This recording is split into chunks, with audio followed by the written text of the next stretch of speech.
you the first time we came here? Oh, Paimon remembers!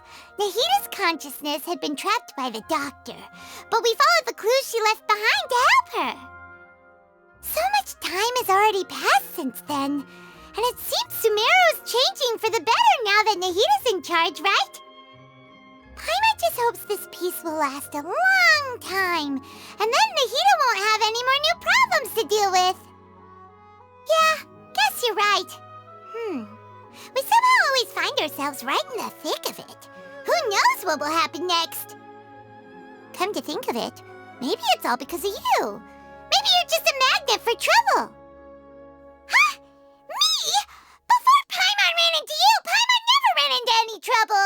At most, when she was super tired, Paimon got caught in some strange whirlpool and sucked out into sea. And even then, you fished Paimon out. Anyway, for Nahita's sake, maybe we should think about heading to our next destination for now. Ah, look who it is. Running into you in a place like this? I can see you two still love wandering around. Oh, it's Dia! Since when are we just wandering around? We're usually taking care of some serious business, even though it may have nothing to do with our journey. But never mind that. What brings you here? I just finished a commission in the desert for a usual client of mine. Nothing too interesting. Just escorting a shipment of goods. I'm on my way to report back. That's when I saw you two all the way over there, chatting away. What were you two talking about anyway? Huh? You serious? Can't say I saw that coming. But you are travelers after all. I guess you'd never stay for too long in one place. Bumping into you like this will become a rarity. I'm starting to feel sad just thinking about it. Hey, how about I gather a few mercs to escort you two? What do you say? Thanks, but no need. Oh, Paimon had no clue you'd miss us so much. But don't worry, we'll come back to see everyone when we get a chance. Sounds good. All you need to do to get to Fontaine is cross this stretch of desert and navigate some waterways. Knowing you two, I'm sure it won't be anything you can't handle. So, when are you leaving? Oh, wait a sec. Paimon just remembered there are still a few dishes in Sumeru that Paimon hasn't tried yet. Now, where's that list Paimon made? I see. Guess you won't be needing a going-away party or anything. It's sad enough to see you go like this. Though, now that I think about it, Sumeru wouldn't be what it is today without you. Seems true heroes always prefer leaving quietly. By the way, should we go say bye to Nahita? Oh, good point. Then there's no need to bother her in the real world. Then, I guess this is goodbye for now, Traveler and Paimon. Whether as a client or a friend, you're always welcome to come find me. Goodbye, Dia. Bye-bye, Sumeru. Whew. After crossing all that sand and water, we finally made it. Oh, this must be Fontaine's port. Wow. Everything looks so advanced in Fontaine. Paimon's heard that the industry here is extremely developed, and there are all kinds of unusual machines. Just seeing the sights as a tourist is nice, but maybe it would be better if we found something to do. What do you think? Good idea! Nahita gave us loads of useful information. Seeking out the Seven is probably still our best source for information at this point. Yeah, the more we can learn, the better. So, what do you think the Hydro Archon's like? Will we get along? Nahita said that she has a very unique personality, whatever that means. To learn about a nation's god, start with the nation's people. There seems to be some locals talking over there. Let's go see if we can join the party. If you ask me, it's a tragedy how things ended for him. Clearly, he was a pretty decent person. Yeah, I didn't expect that kind of ending for him. I thought he would at least fight on a little longer for his family. I was expecting a sudden plot twist, but it's a pity that it never happened. Still, his story is quite the tearjerker. Excuse me. Can I help you two? I couldn't help but notice you standing here listening. Hi. We're travelers new to Fontaine, and we had something we wanted to ask, but you seemed to be really busy talking about some kind of play, so we didn't want to interrupt. Play? Oh, no. We're talking about something that really happened. In fact, it's a case that was just heard a few days ago. Really? Like, a real trial? But the way you were talking about it and the words you used just now made it sound like some kind of story. Well, good tales are often based on true stories, aren't they? And what you see in reality may also be someone deliberately putting on an act while harboring ulterior motives. Whether something is true or not simply isn't that important. The main thing is whether the story being acted out on the stage is splendid enough. Oh, but it looks like you're not from around here. You probably don't know that the Fontaine Court of Justice is called the Opera Epiclese, or more commonly known as just the Opera House. But, shouldn't court cases be treated a little more seriously than that? Not to question Fontaine's way of doing things, it's just that putting someone on trial is usually a very serious thing. No worries. Other visitors to Fontaine have wondered the same thing. You could say that we just don't want to waste the moving stories behind those cases. And as for your worries about whether the cases are treated with due reverence, we have the absolutely just and honorable Chief Justice Neuvillette, as well as the Oratrice Mécanique d'Analyse Cardinal, a machine created by the Archon. Between the machine and the Chief Justice, false charges and injustice are a thing of the past now. Pure trees? Is it some kind of machine, too? Oh, Paimon's curious. We should check it out if we get the chance. Wait, Paimon almost forgot to ask you our question. Do you know what we should do if we want to meet the Hydro Archon? Oh, that's easy. Just go to the Opera House. Lady Farina practically lives there. You could definitely say it's her biggest passion. I think what they mean is that they wish to speak with the Archon personally. In that case, I'm afraid it's going to be a tad more difficult. You'll have to make an appointment well in advance, and it'll depend on whether or not she has any time slots available. Huh. Is the Hydro Archon super busy taking care of official stuff? Wait, didn't you say that she's always at the Opera House? No. Lady Farina seldom takes an interest with the nation's affairs. The reason it's difficult to make an appointment is simply because she's incredibly popular. That's right. After all, she is the Archon. Though she may tend to get a little dramatic from time to time, people can't get enough of her. Huh. First time Paimon's ever heard of an Archon being described that way before. Wait! Paimon gets it now! The Hydro Archon is kinda like a big celebrity here, right? Yeah, I suppose you could say that. Perhaps you could even say our mascot.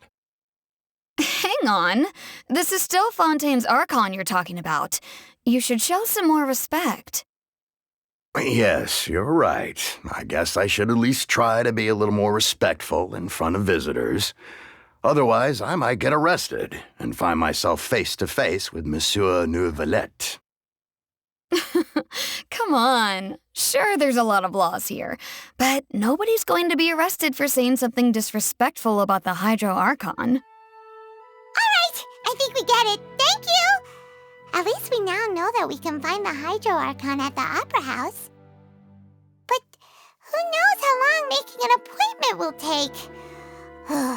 Guess we could have a look around the city in the meantime. Hey! What are you looking over there for? Huh. Maybe something's the matter. She isn't going to jump into the water, is she? Maybe we better go check on her. Hello there. Excuse me. Are you alright? Huh? I'm fine. Thanks. Oh, okay then. We just noticed that you seem to be worried about something. About many things, actually. But there's nothing I can do but just keep my troubles to myself. I was just reminiscing about a place my brother and I would play when we were kids. It was just atop that hill over there. See? You're pointing at the sea. Wait, are you saying that you and your brother lived in the water? No people call the waters around Fontaine a sea. It's actually just an inland lake that's filled with fresh water. And no, I can still see that hill clearly in my memories. Now it's been completely submerged. He would skip and jump, tossing sand in the wind. The sun shone brightly, and the air was filled with the scent of the sea. But now, the water is gradually swallowing our memories. It won't be long before it swallows us. Sorry. Paimon doesn't really get what you mean. I don't believe we've had the pleasure of meeting. Are you Lynette's new friends? Oh, and you are? Thanks for looking after my sister. She often comes here to reminisce about our childhood, that's all. There's no need for any concern. Allow me to introduce myself. I'm Linny, and this is my sister Lynette. If I had to guess, I'd say you must be travelers from abroad. Nice to meet you. Paimon is Paimon, and this is the Traveler. We just arrived in Fontaine. We were just talking with your sister. Even though we didn't really get what she was saying. I see. It's unusual for Lynette to be so willing to talk with anyone. In fact, she seldom speaks at all. I'm usually the only one she ever talks to. Oh, really? Then you two are just like us. Paimon's always the one talking for some reason. So that's how you think it is? I also think my brother can be too talkative at times. Seems you were right, Paimon. We are quite similar. So, what did Lynette mean just now when she said that the water is engulfing your memories, and that it won't be long before it engulfs you too? Oh, that. It's from a prophecy that's been circulating in Fontaine for some time now. Well, I suppose prophecy isn't exactly the right word, because that implies a certain amount of uncertainty. There's no doubt about what's happening in Fontaine now. Where to begin? Let's put that question on hold for a moment. We still haven't formally greeted each other yet, have we? Did all the introductions earlier not count? Hello, Traveler. And hello, Paimon. Hey! Why didn't Paimon get a handshake? You're not poking fun at Paimon, are you? Please, don't take offense. Just consider it a sort of etiquette we have here in Fontaine when making new friends. You should remember it. It might prove useful. Oh, all right then. Well, Paimon's just happy to have a local friend now. By the way, we were just getting ready to go to the Opera House to meet the Hydro Archon. Would you be able to show us the way? So you're going to see Lady Farina? No problem at all. In fact, I was planning to go to the Opera House later myself. I'll gladly take you once I finish things here. Please, follow me. You said you were going to see Lady Farina? Well, it seems Lady Farina has come to see you. So, she's the Hydro Archon? But how did she know we were looking for her? My dear people, rich and poor, those with cup in hand and those with nothing at all, raise your glasses in celebration.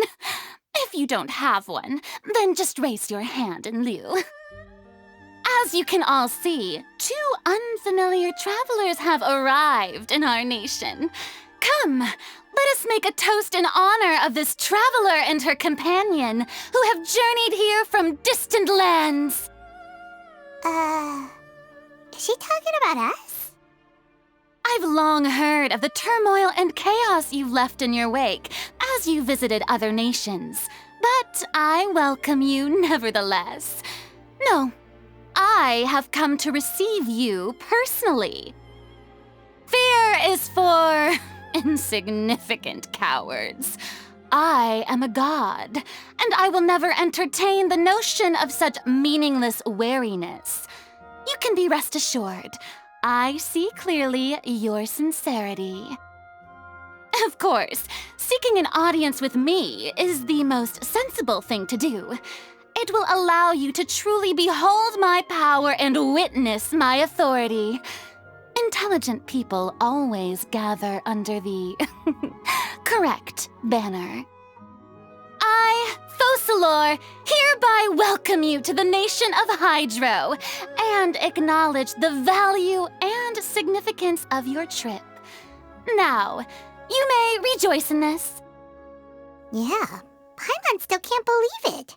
It feels like we've only been here for a few minutes. But the Hydro Archon's entrance was, how should Paimon describe it? A little over the top? Miss Hydro Archon? How did you know we were coming? I see. As Outlanders, you inevitably lack even some of the most basic understanding. Don't forget that even the gods can be divided into the mediocre and the excellent. I suppose it's only natural for you to be awestruck by my abilities. You had best stop and consider. Do you really have the noble qualities and etiquette necessary to communicate with a god? All it takes is a flick of my finger for me to know everything about you. Whoa, talk about sounding high and mighty. Oh? What's with these looks? Perhaps the welcoming ceremony still isn't enough? What else should I say then? Is she waiting for us to start talking? Wow, I didn't expect to see Lady Farina here. What a surprise! Wait, does this mean they're the legendary blonde traveler? How did I not notice before? Hey, what's all the commotion? Oh, is that Lady Farina? Is there some kind of drama going on? Of course. That's the blonde traveler, the one all those stories are about. Lady Farina came here to personally see her. Oh, I bet this is going to be the duel of the century. Ooh, I've got to see this. I knew Lady Farina would never disappoint. Yes, but don't get too excited now.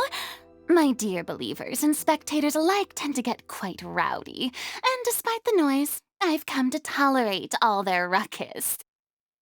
You may consider this my reward to all of you.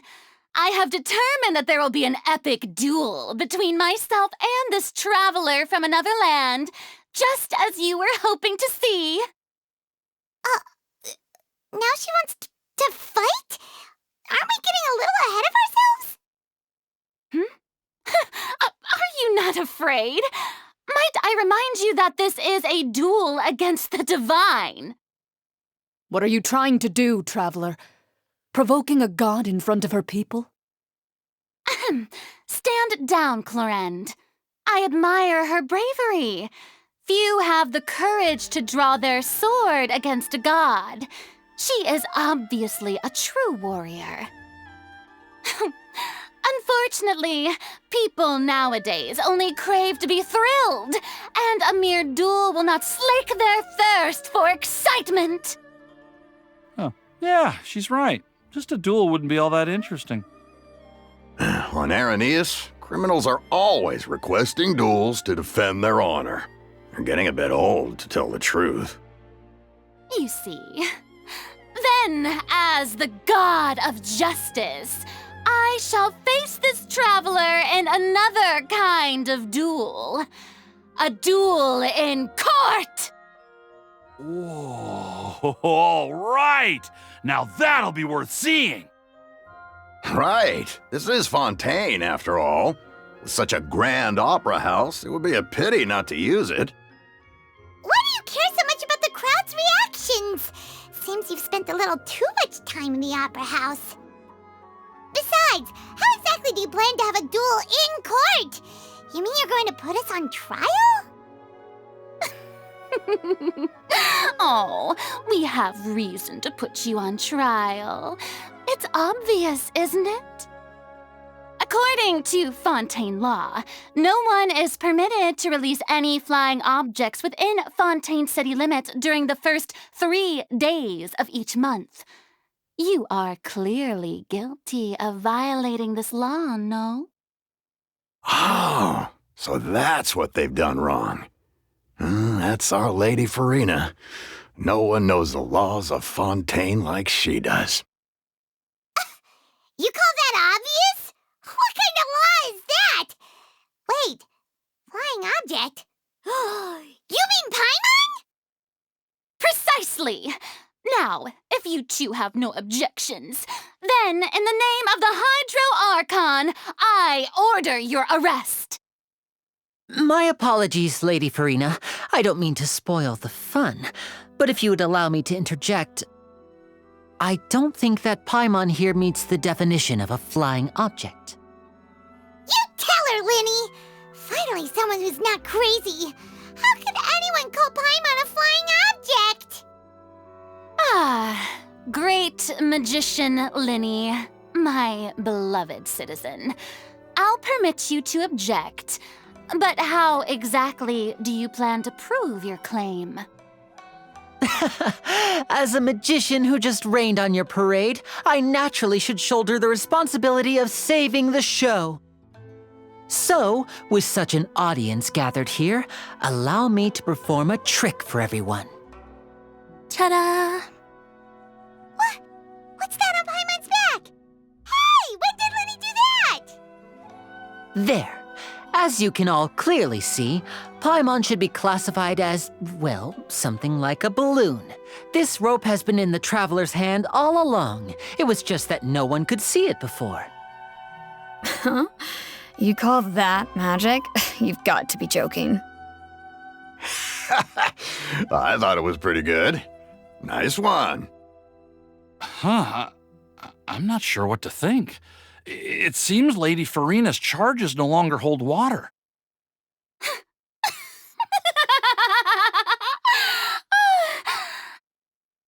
Amusing.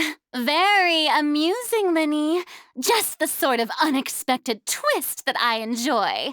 With you here, today's performance can finally be called complete. Performance? You see all this as a performance? In which case, consider the matter of your trial resolved. The god of justice will not bring charges against an innocent person. But when there are valid grounds, I will not only judge travelers from abroad, but even the gods of other lands. I look forward to seeing your upcoming performance at the Opera House, Mr. Linny and Miss Lynette. That's enough for now. Toodaloo! And just like that, she's gone. Well, that's the most unpredictable Archon Paimon's ever seen. We never even had a chance to ask her anything. But that's a problem for future Paimon. That whole scene just now was really... Don't mention it. I just happened to remember that there was such a law, so I did a little preparation, just in case. I didn't think it would actually come in handy.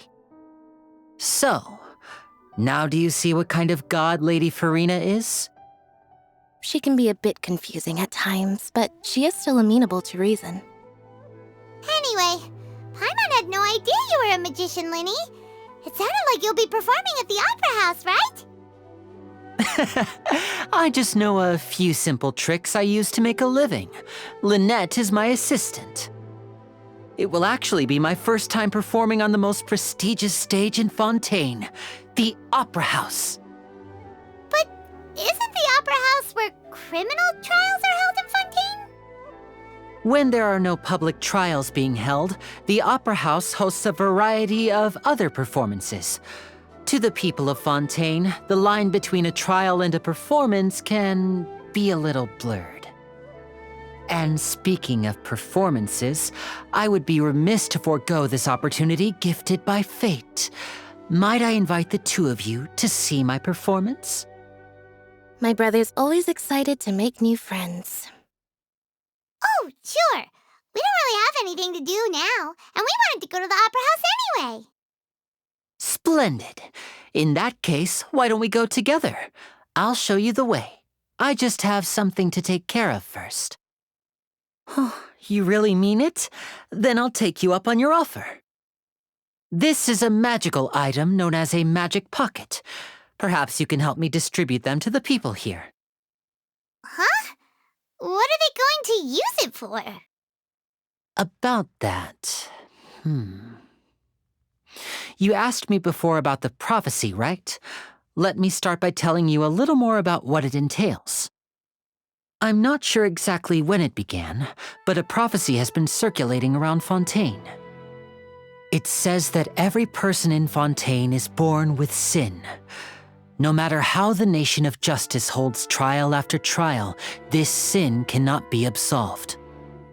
Until one day, the water levels in Fontaine will rise, and the sinful people will slowly be drowned.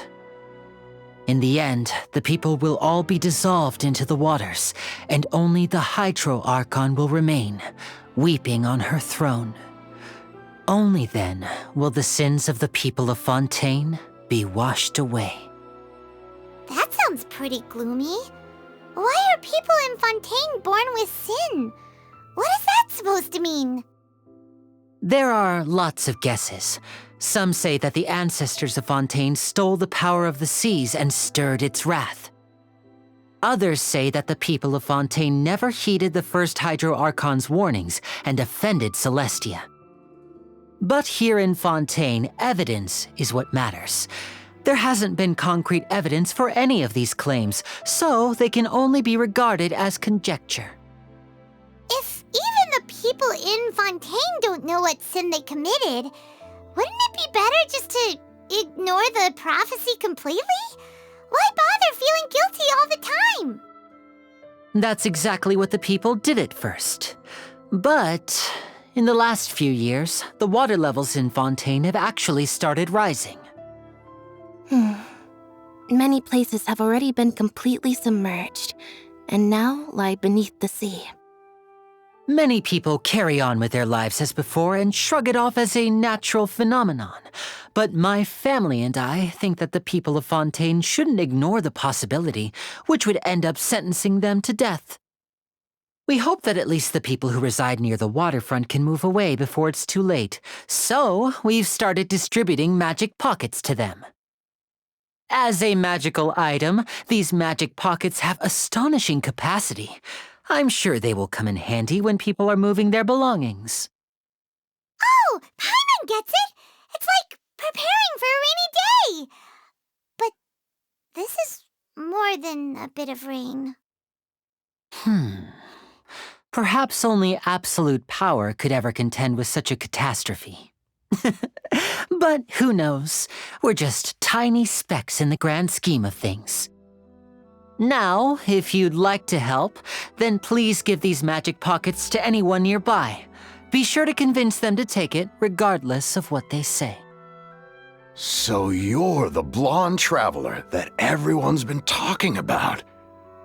My apologies for not recognizing you earlier. Oh, a magic pocket? Seems you really thought of everything. I guess it's better to prepare for the worst and hope for the best. Thanks. Please, also thank the magician on my behalf when you get the chance. Huh? I don't want that thing. Way I see it, if the prophecy's true, it's still gonna be a long time before the water can cover everything. Life is all about living in the moment. What use is there in worrying about the future all the time? We'll cross that bridge when we get to it. You should still take it. You never know when it'll come in handy. Oh, all right, fine. Thanks. It's just that if I start moving, that means I've already given up on the life I have now. I'd really rather not. What's this? So you also believe in the prophecy. Keep it. I won't have any use for it. What? You mean you don't believe in the prophecy?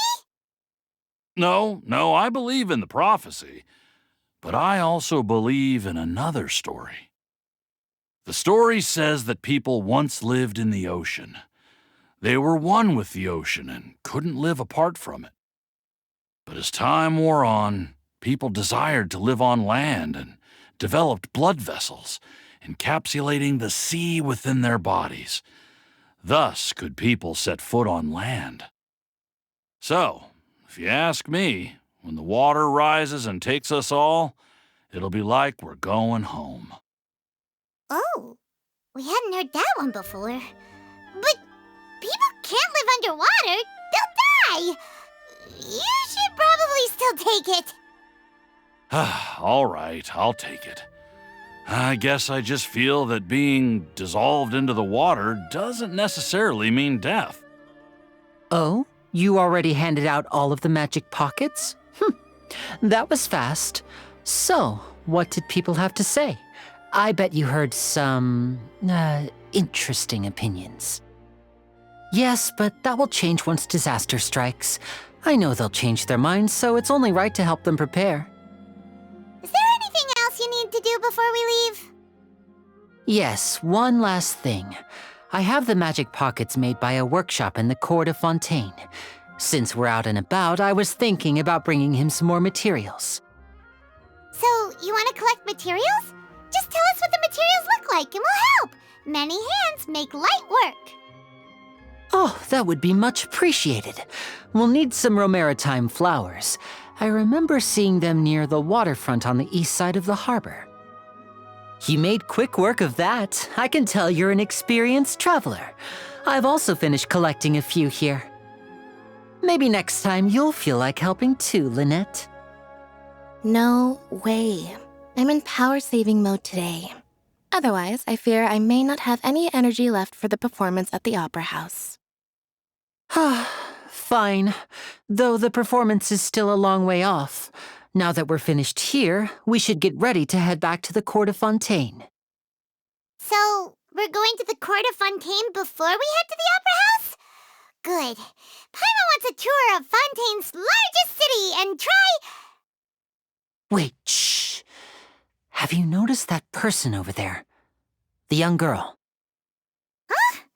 What's wrong with her? Paimon didn't notice anything.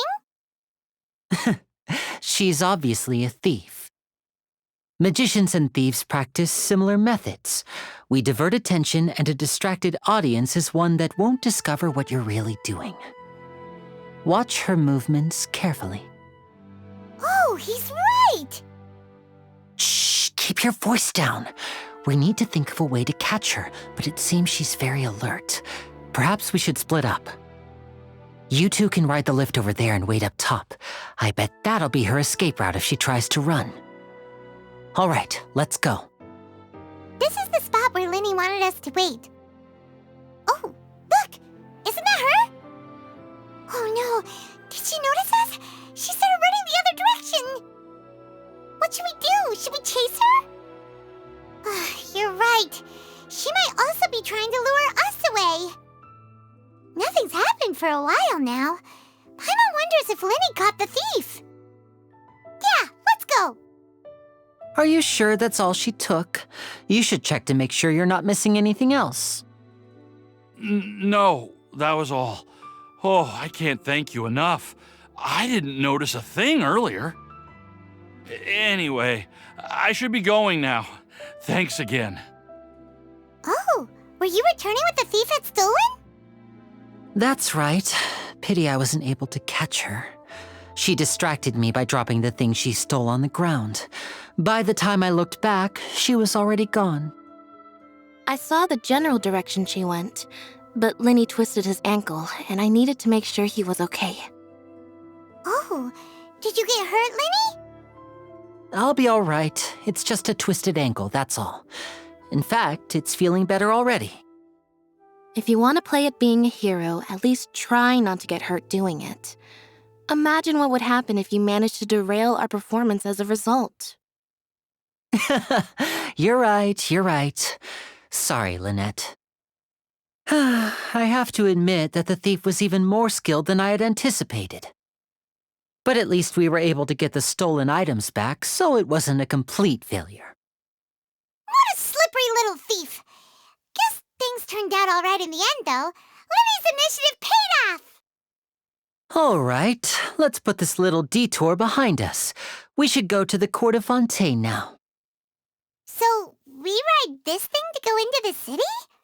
What an ingenious way to get around! People in Fontaine really know how to use water! This is an aquabus. It allows people to travel between several key locations around Fontaine. It's pretty convenient, but the ride can become a little dull after a while. The scenery is always the same. That's why it's better to travel with friends. So you mean it's still boring even when I'm riding with you? No, that's not what I meant. It's just that, well, you don't really talk that much. Besides, it doesn't really feel like a real trip when it's just the two of us. It's the same as being at home. Whatever. Guess that's what it's like to be an older brother. It's about time for us to leave. Let's get on board. Oh, excuse me! Aren't you the great magician Linny and his assistant Lynette? Hello. I don't believe we've... I'm Charlotte, a reporter for the Steambird. Nice to meet you. From the Steambird, huh? We've often relied on your paper to promote our performances. It's an honor to meet you. Wait, could that be the legendary traveler who's been making headline after headline in their journey across Tibet? Amazing! You recognized everybody almost immediately! I wouldn't be much of a reporter if I didn't know who's who, would I? Wow, today must be my day! Who knew I would end up on the same boat as so many VIPs? Could my vision finally be showing me some favor? So, Charlotte, what do you usually report on? Well, when there isn't any breaking news, I mainly cover the trials at the Opera House. You can still manage to keep readers' attention as long as you tell things from a clever enough angle, even if it's the same old topics. For example, reporting on how a scammer once deceived vulnerable girls into relationships, or how a financial criminal was once so poor that they ate a single piece of bread for 5 days. That's fine and all, but what I'm really after is exclusive, sensational news pieces that could shake the country. These smaller stories are a waste of my talents. Oh, I just remembered. I've been following a case lately. Well, a series of cases, actually. You mean the serial disappearances of young women case? That's right! These stories are the talk of the town right now, and it's probably the most mysterious case we've ever seen.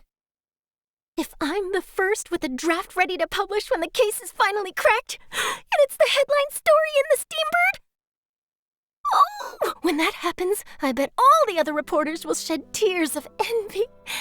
I've already gathered all kinds of materials. I just can't wait for the truth to be revealed.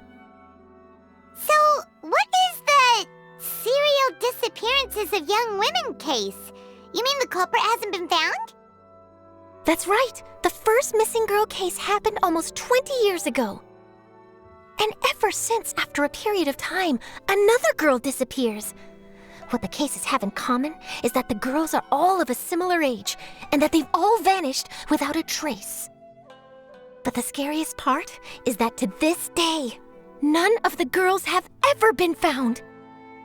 Many suspects have been arrested over the years in connection with this case, but shortly after each arrest, another disappearance would always happen. Yes, it's possible. But either way, I believe that every case has some precise truth behind it, waiting to be exposed. Yes, I agree. And at the very least, the family of those missing girls deserves some sort of explanation.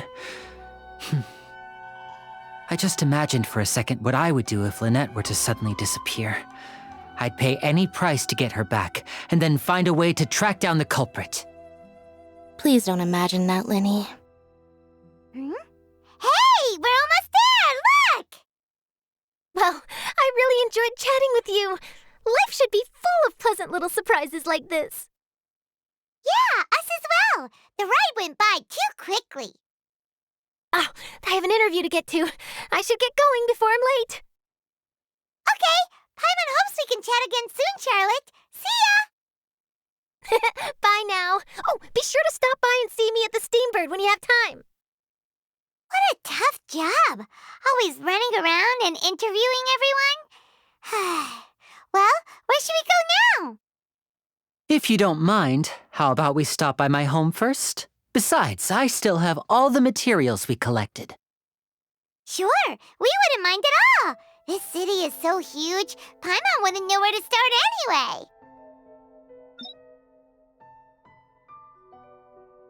This is our current abode. Ah, Fremine, you're home.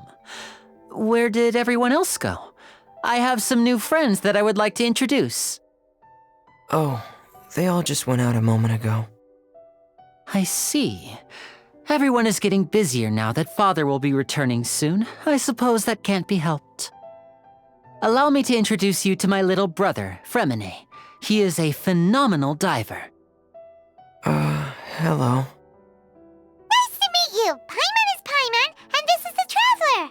Oh, you sound very proud to have a diver as a brother, Linny.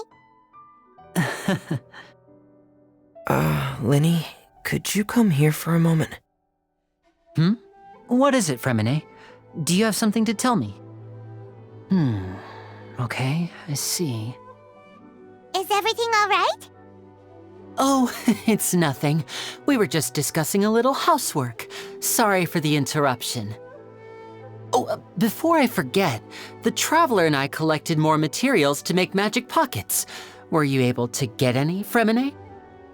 Yes, I went diving and gathered lots of materials. I was about to give them to you.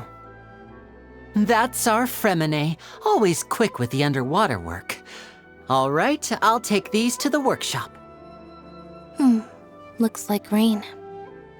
Oh, you're right. But wasn't it clear and sunny just a moment ago?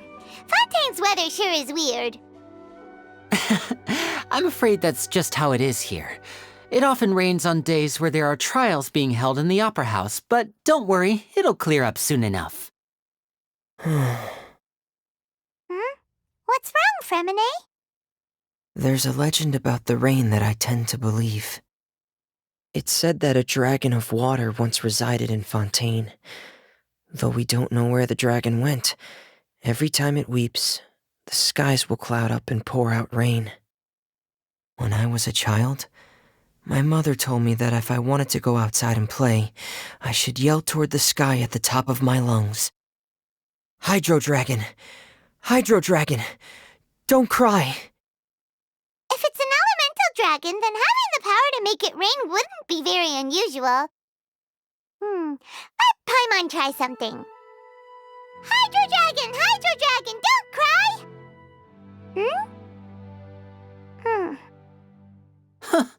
Doesn't seem to be of any use. It is just a legend after all. You know, you might be a more popular magician if you understood the concept of romanticism. Or could at least play along. Sorry, it might be because we've never met the Hydro Dragon. Perhaps it can't be comforted by the words of strangers. It rained for longer than I suspected. Oh, it's already getting late. Was there something you needed to do, Linny? Yeah, some preparations for the show at the Opera House. I need to find a way to catch the last aqua bus of the day. On the day of the performance, just ride the aqua bus to the island of Araneus. I'll have Lynette meet you at the fountain in front of the Opera House. Oh, are you leaving now? What is it, Fremine? I'm in a hurry. Oh, I get it. You feel nervous delivering the materials for the magic pockets, is that it? Perhaps we could trouble the Traveler to help us take these materials to the Beaumont workshop and deliver them to the owner there? I'm afraid that Fremine can be quite introverted, and the boss there tends to be pretty talkative. Fremine has always been a little afraid of her. No trouble at all! Don't worry, we're on the case! Sorry for the inconvenience. I'm quite useless when it comes to such tasks. I'll think of a way to make it up to you. Oh, no need. This will be a walk in the park for us. Hello? Is there anyone here? Oh, hello there. New customers? Looking to buy, or do you need something made? Or perhaps you're just looking for a chat with me. Oh, no, we're just here to deliver some materials. Here they are. They're for making, what were they called again? Ah, these must be for Magic Pockets. I could tell right away. I've already made several orders worth now. No need. They've already prepaid several batches worth. When they told me what they'd be using them for, I even offered them a discount. But they insisted on paying the full amount, saying that I had a business to run. It seems both their hearts and their pockets are made of gold. Whoa. So, is Linny actually loaded? I can't say for sure, but who knows? Maybe there's good money to be made being a magician in Fontaine. Hey! Is this machine what you use to make stuff here? It looks really advanced. Why use your hands when a machine can do the work? It would be a waste not to use the latest technology, and wasting is a kind of crime. But where does a big machine like that get its power from? Well, it's a little complicated. I'm not sure I can put it in layman's terms for you. But basically, everything we usually use here in the city is powered by indemnitium. It's a type of energy that's produced from trials. Huh? How can trials produce energy? Well, I'm not completely sure of all the details myself, but basically, when a trial is in session, the Oratrice Mécanique d'Analyse Cardinale harvests people's belief in justice and converts it into energy to be used all around Fontaine. So that's what its other function is? Paimon heard that the Oratrice was created by the Archon to make judgments. But Paimon still doesn't get it. How could something unreliable like people's beliefs be turned into a stable power source for these machines? Oh, yeah! So that means the Hydro Archon relies on the machine to take the energy created by belief and turn it into power for all of Fontaine, right? Even though I've never heard anyone really put it that way before, it sounds like it makes sense. Besides indemnitium, we have another type of energy called pneumosia. It isn't produced by the power of the Archon, but it is unstable by nature. Even now, it still cannot be widely used by civilians. I thought I'd find you hard at work, but here you are chatting the day away. Since you're already talking, I'm sure you wouldn't mind a few words with me. You again? Didn't I already promise you that I'd have the more I owe to Confrérie of Cabriere by next month? Why are you hounding me now? Yeah, but how do we know that you won't go running off by the end of this month? I want 50% today. Wait, no? 70%. Huh? You... Seems business isn't so great for the workshop. We've already finished our job and delivered the materials. Maybe now's a good time to leave? Hey, hold on. Before you go around trying to collect payments, why don't you settle your own debts first? If Confrérie of Cabriere wants to poach clients from Northland Bank, that's fine. But I'm afraid you still owe the bank a hefty sum of mora. So why don't we work things out between us first, before you get back to your little conversation here? You're from Northland Bank. But we said we'll pay everything we owe next month. Why are you hounding me now? Traveler, Paimon! I didn't think I'd run into you here in Fontaine. What are the chances? We're surprised to see you too! What are you doing here in Fontaine?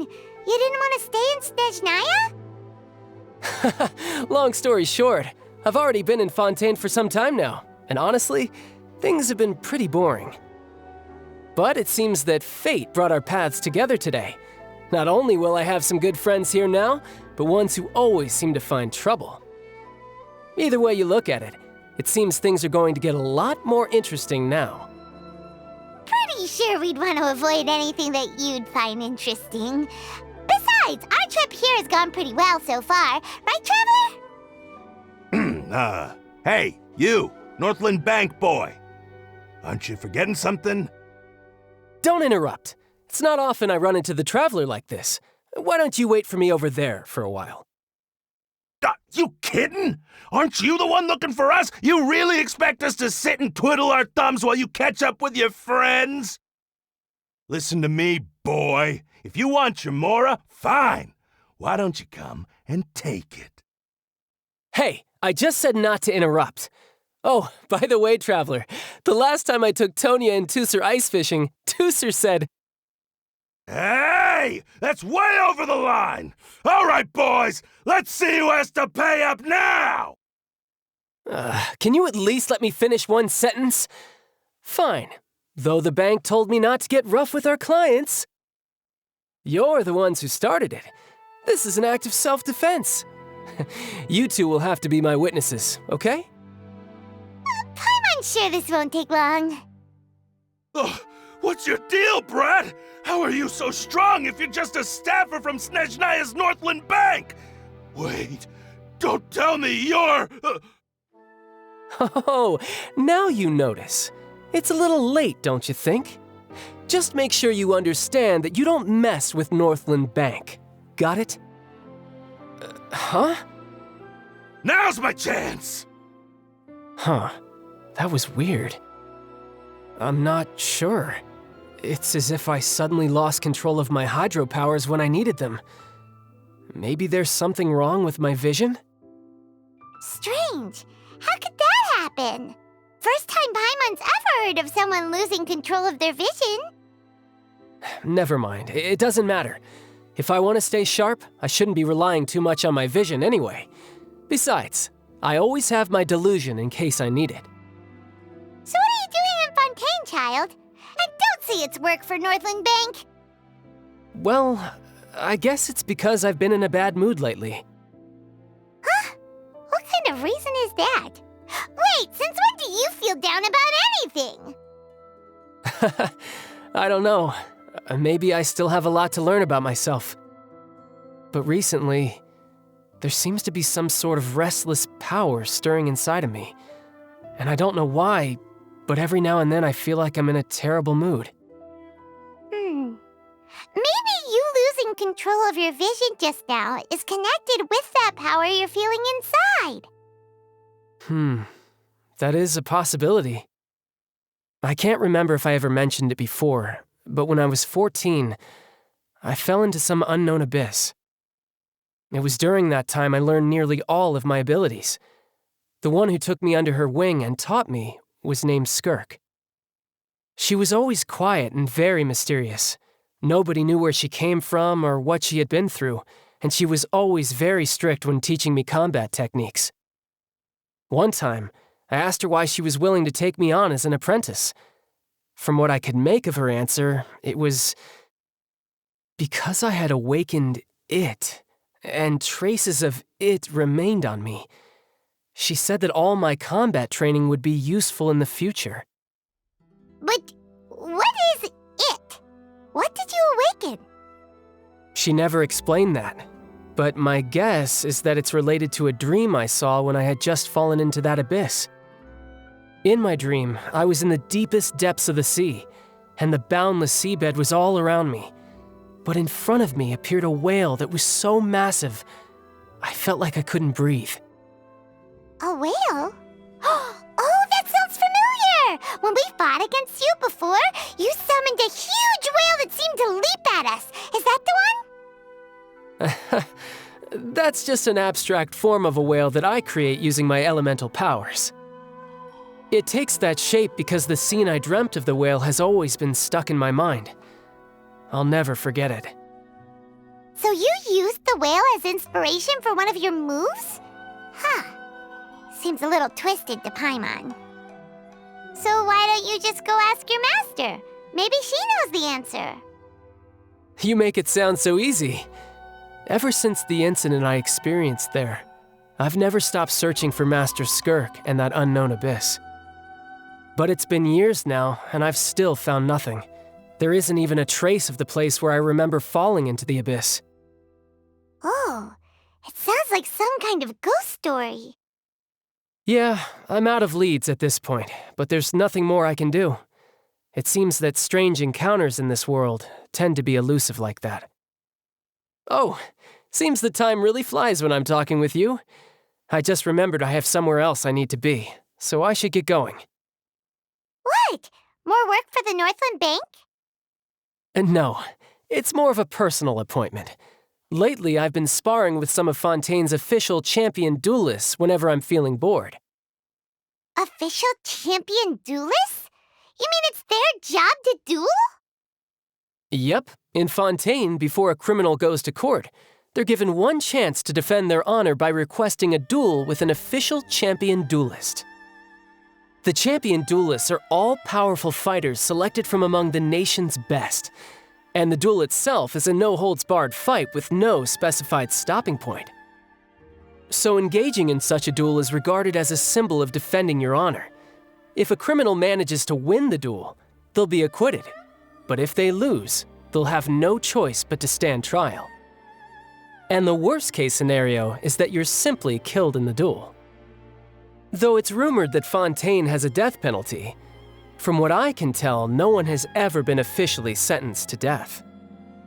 So really, the only people who opt to duel are those who have suffered a grave injustice in being accused, or those who greatly value their honor. Otherwise, why gamble with your life? So, do many people actually get out of their trials by winning the duel?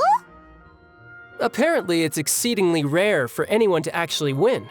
Fontaine probably enacted this system as a way to show that the nation respects the honor of its citizens.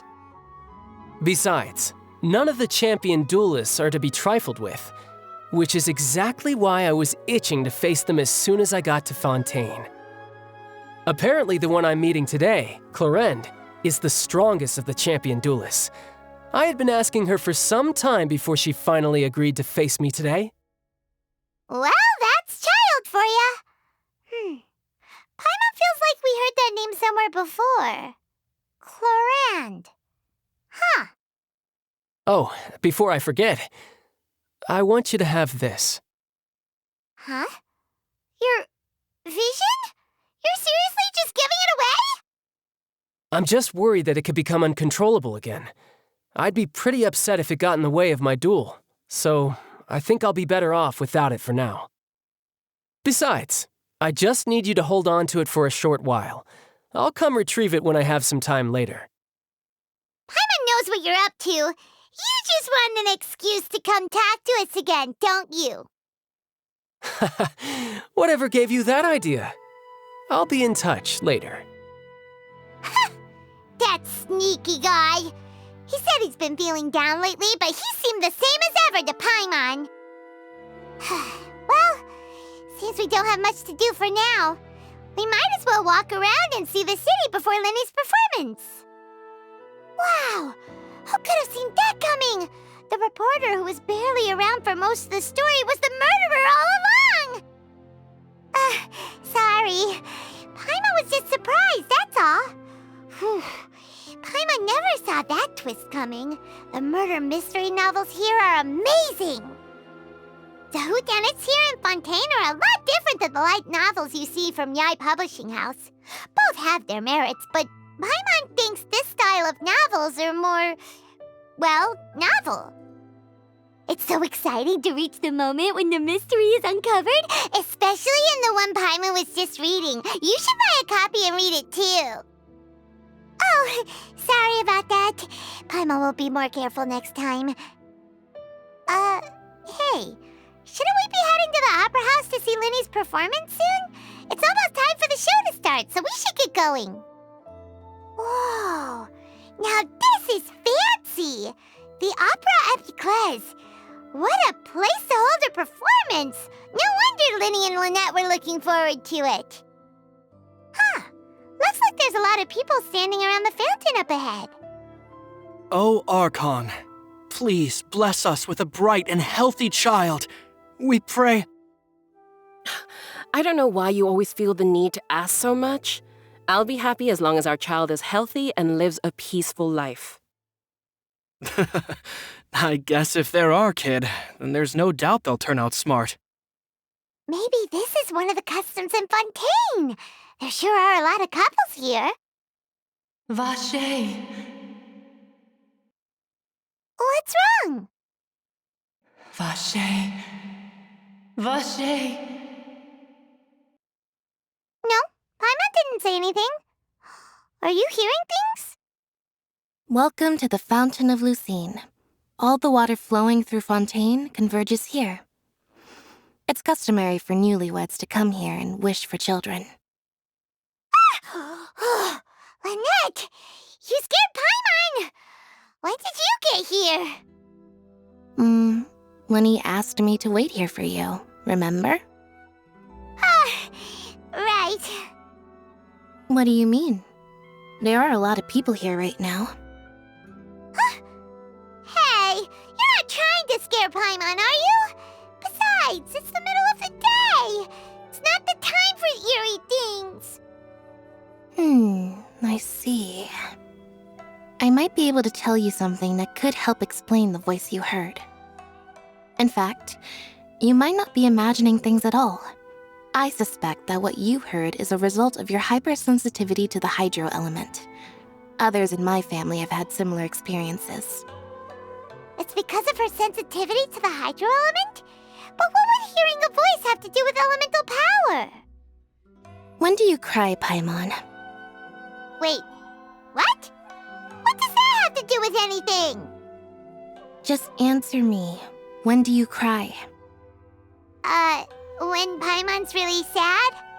Oh, and when Paimon's super happy. Oh, and also when Paimon's really, really scared. Then you should understand that tears contain your most intense emotions. Like I just mentioned, the Fountain of Lucine is where all the flowing water in Fontaine converges. Even the tears that fall to the ground will eventually gather here. So maybe what you heard was the intense emotion coming from someone's tears.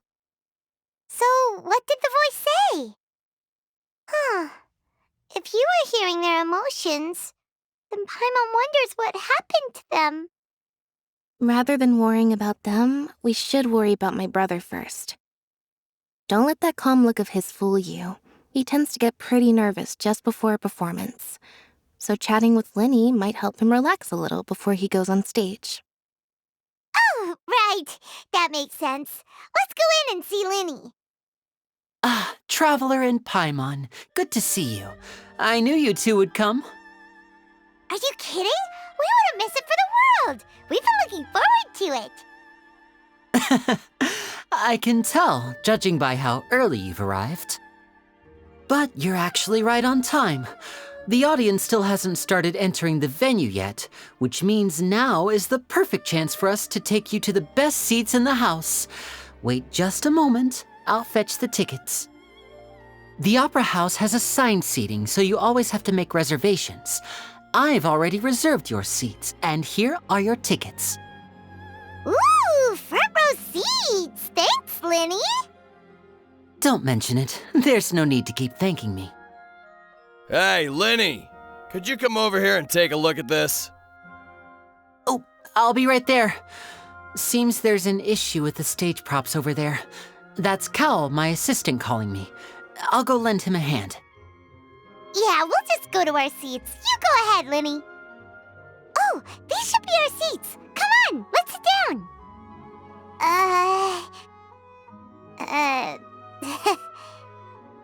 Hey, Traveler. Maybe we should strike up a conversation with the person next to us. Since we're sitting together and the rest of the place is practically empty still, it's kinda awkward if we don't say anything. Ah, you little... Of course you put this on Paimon. Excuse me, I did not realize you felt awkward. I am terribly sorry. I would be perfectly happy to chat with you if that is what you would like. Oh, so you heard all of that, did ya? Boy, you sure have good ears. Paimon thought she was keeping her voice down. Wait, that's not it. Paimon's... Sorry. Paimon's the one who was being rude, talking under her breath like that. So, let's talk, but, what should we talk about? Oh, Paimon's got it. You're also here early and sitting in the front. Are you a friend of Linny's too? A friend, you say? Well, if Mr. Linney would like to be my friend, I would be more than happy to reciprocate. Oh, so you're not friends with Linny then? Oh, this is getting more awkward by the second. Paimon nearly forgot to make her introduction. Nice to meet you. Paimon is Paimon, and this is the Traveler. We just arrived in Fontaine. It is an honor to meet you two. I have heard of your deeds across Tevat. And as required by proper etiquette, I will also introduce myself. I am... Oh, Monsieur Nervillet, what an honor it is to have you here to see my show. Ah, Mr. Linney. I should say it is in fact an honor for me to see your performance in person. Wait, Nervillet? Could he be... I saw you all chatting just now, but it seems you still don't know who Monsieur Nervillet is. Allow me to introduce you to Fontaine's Chief Justice. That seat is always reserved for him. It wouldn't be too much to say that he's the symbol of justice and honesty here in Fontaine. Whoa! Sorry for being so rude just now. Paimon had no idea you were such an important person. No offense taken. Being Chief Justice is merely what I do for work. Nearly every person has their usual reserved seat, so I'm not so special, really. And by the way, I should probably let you know, even though I would prefer not to, there's someone sitting up there in the VIP seats that has been striking a pose for quite a while now. I believe she is trying to give you a most elegant and impressive first impression. So I think you should take notice of her sooner rather than later, otherwise she may become flustered.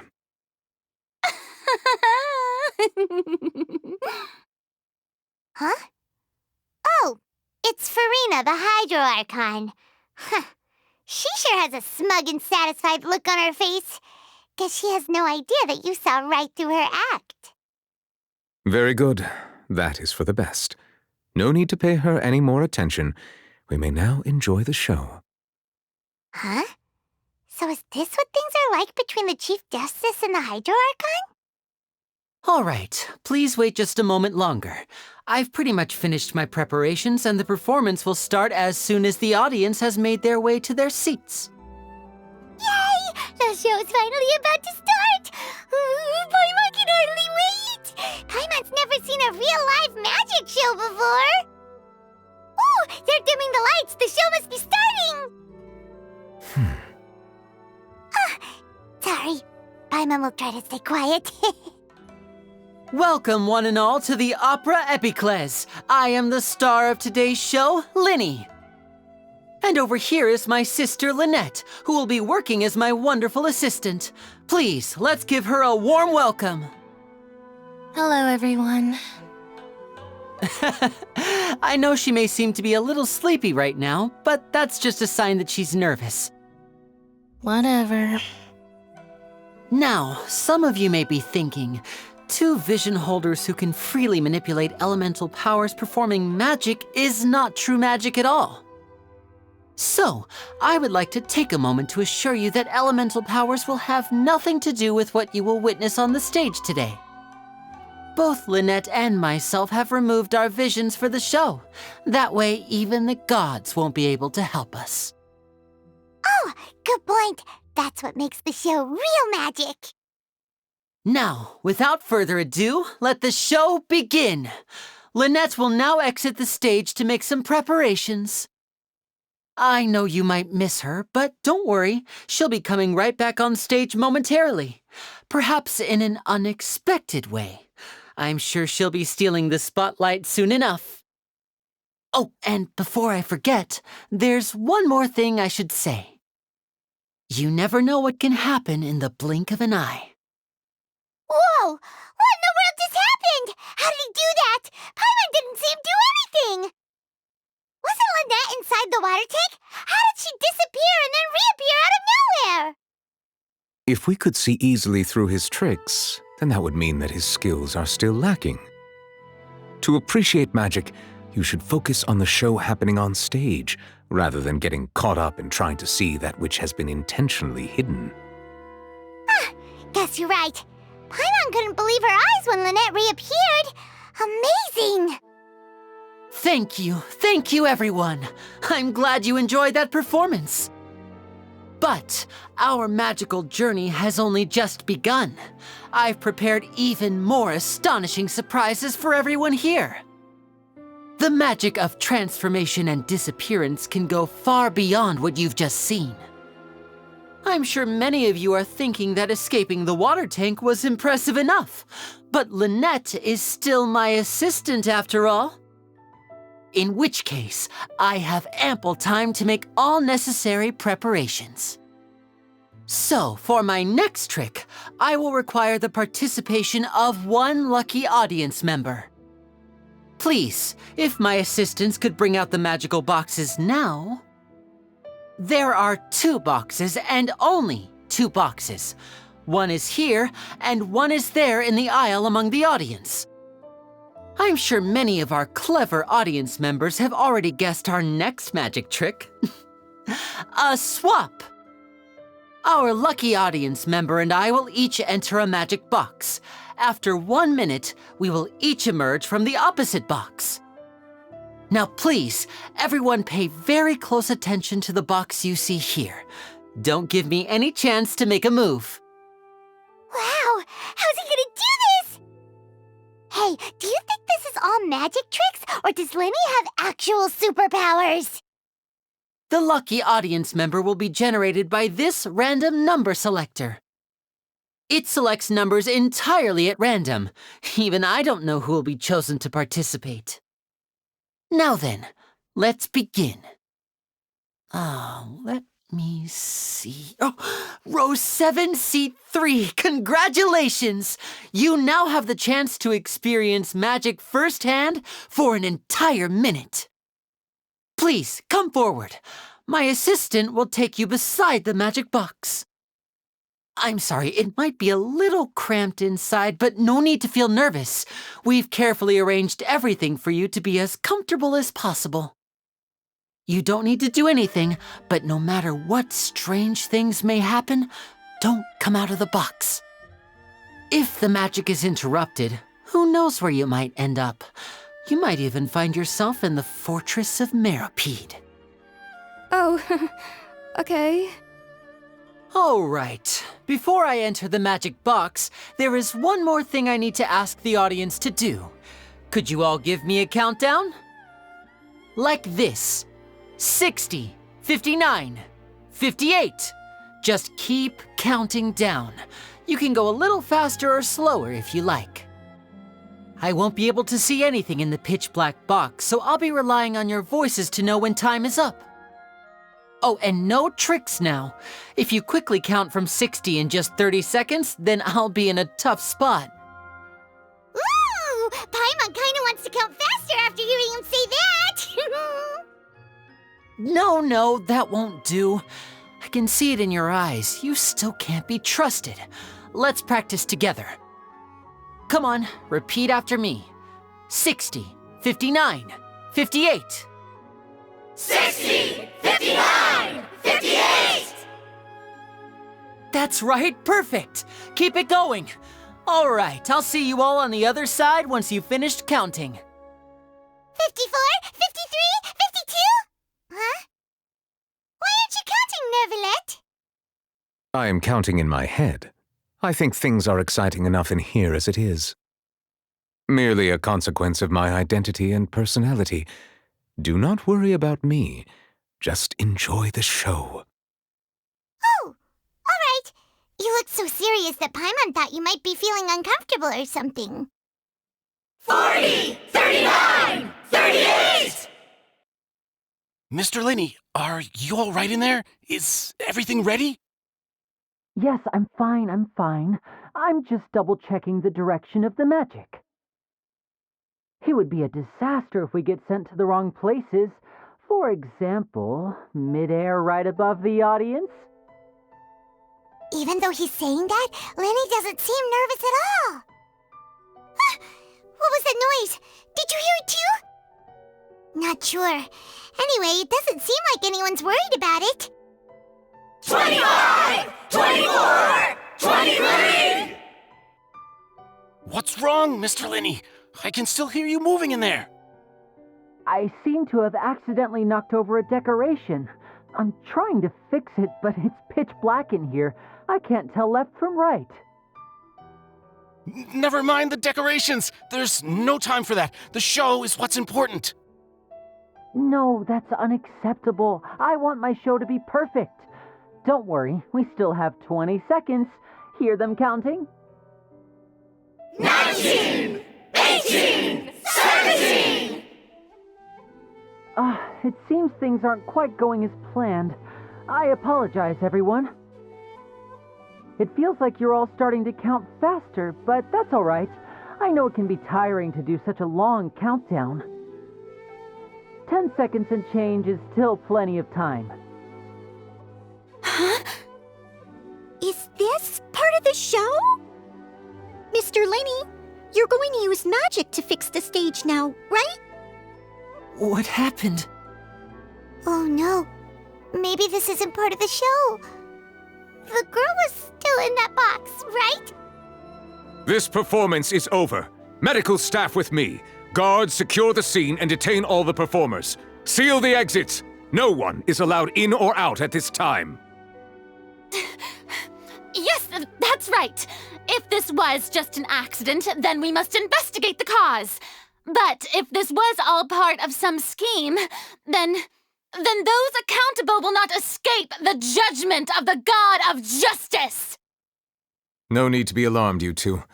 We'll get to the bottom of this soon enough. Unfortunately, the person who is in the magic box has been pronounced dead. His name was Cowell, one of the assistants in Linny's magic troupe. Apparently, the fireworks on stage ignited the ropes that were suspending the water tank, which then caused the tank to fall onto the stage. As of now, we are still not sure why we found Cowell in the box, rather than the guest from the audience.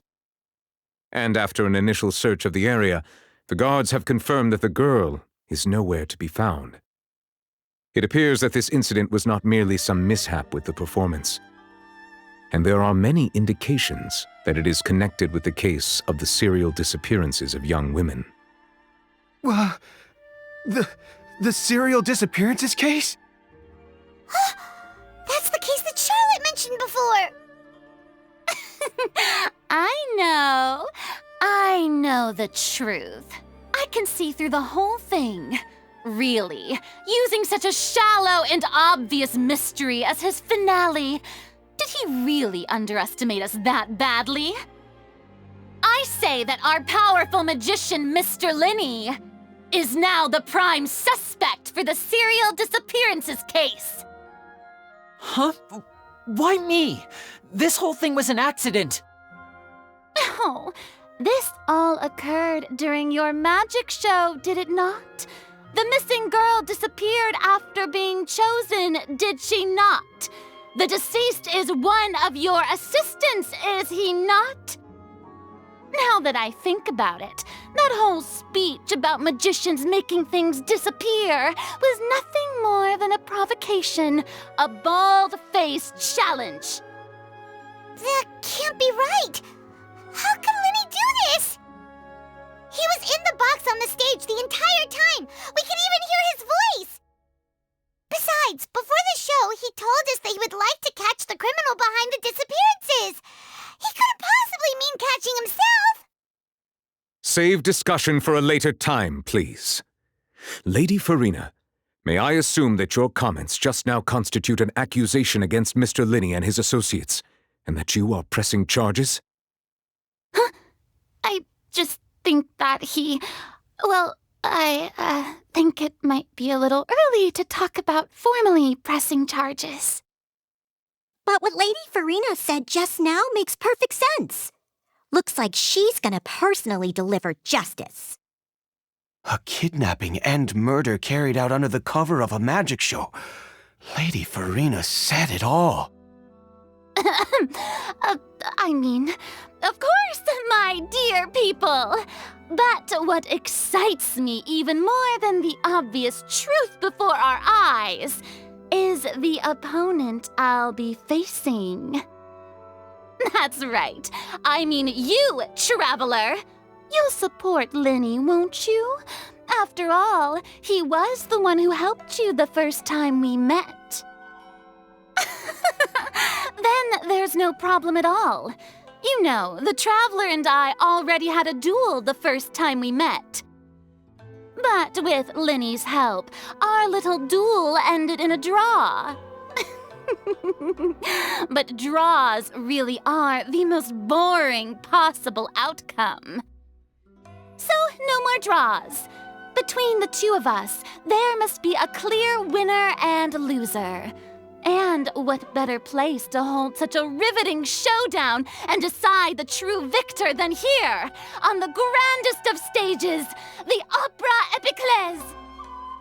Huh. It wasn't a draw. She obviously lost last time.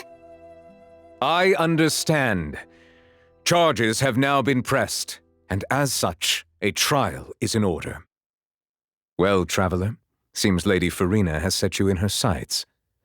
But putting her dramatic rhetoric aside for a moment, I would like to ask you, are you willing to act as Mr. Linny's attorney and defend him in this case? Very well. The trial will be held a day from now in the Opera House. Both sides may investigate the scene to build their cases and search for the truth. Linny and his troupe are all potential suspects and shall remain within the Opera House. The audience may begin to leave in an orderly fashion once they have been cleared by the guards.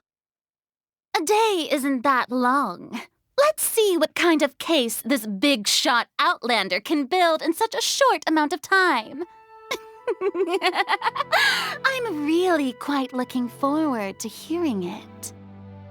Linny! Sorry about everything that happened just now. Were you frightened? Of course! Who wouldn't be scared after witnessing an accident like that? Yeah, I'm a little shaken up myself. How could this happen? And poor Cal. I know you already claimed that you would defend me, but now it's just us talking. Tell me, do you think I could possibly be the murderer? Good to hear. Thank you so much for trusting me. I'm sure everyone sees me as the biggest suspect at this point. But if you ask me, the whole thing is mysteries layered upon mysteries, such that all that's left is confusion. I don't know whether what happened there on the stage was purely an accident or not, and I don't know why poor Cal was in the box. As for how that girl chosen from the audience could suddenly disappear, I'm afraid I don't have any answers either. If someone tampered with my performance, then we need to figure out what they did. Even a skilled and knowledgeable magician like myself couldn't pull all that off in just 1 minute. Which is precisely why we need to investigate! As this book says, the impossible could not have happened. Whatever happened must have been that which is possible. Paimon bought them when we were reading at the bookshop in the city earlier. Pretty cool, huh? Don't worry, Paimon used her own savings to buy them. It wasn't from our travel funds. I think they look cute on you, Paimon. You have good taste, Lynette! That's the right attitude. Feeling depressed isn't going to help me now. I need to get back to my normal self. But with the guards watching our every move, it's going to be especially difficult for Lynette and I to prove our own innocence. Good thing you agreed to be our attorneys. Thanks for that. We'll be counting on you. Yes, thank you so much. Yeah, just leave it to us. Oh, since we're going to start investigating, Paimon has a question first. Where did Lynette go during the performance?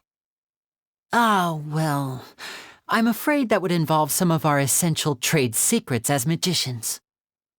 The secrets behind our magic are past saving, Linny. I suppose you're right. The truth behind our tricks is going to be important evidence that will be weighted during the trial. 'Tis truly a pity. As a magician, our magic show is a work of art. We've poured countless hours and spared no effort in perfecting it. But if revealing our secrets will help you uncover the truth behind what happened, then it will be well worth it. We should go somewhere else if we're going to discuss our magic tricks. We'll go speak with the guards, and in the meantime, you can go investigate the stage and the seating areas. Alright, let's go have a look while the investigation teams are still here. Detective Paimon is on the case!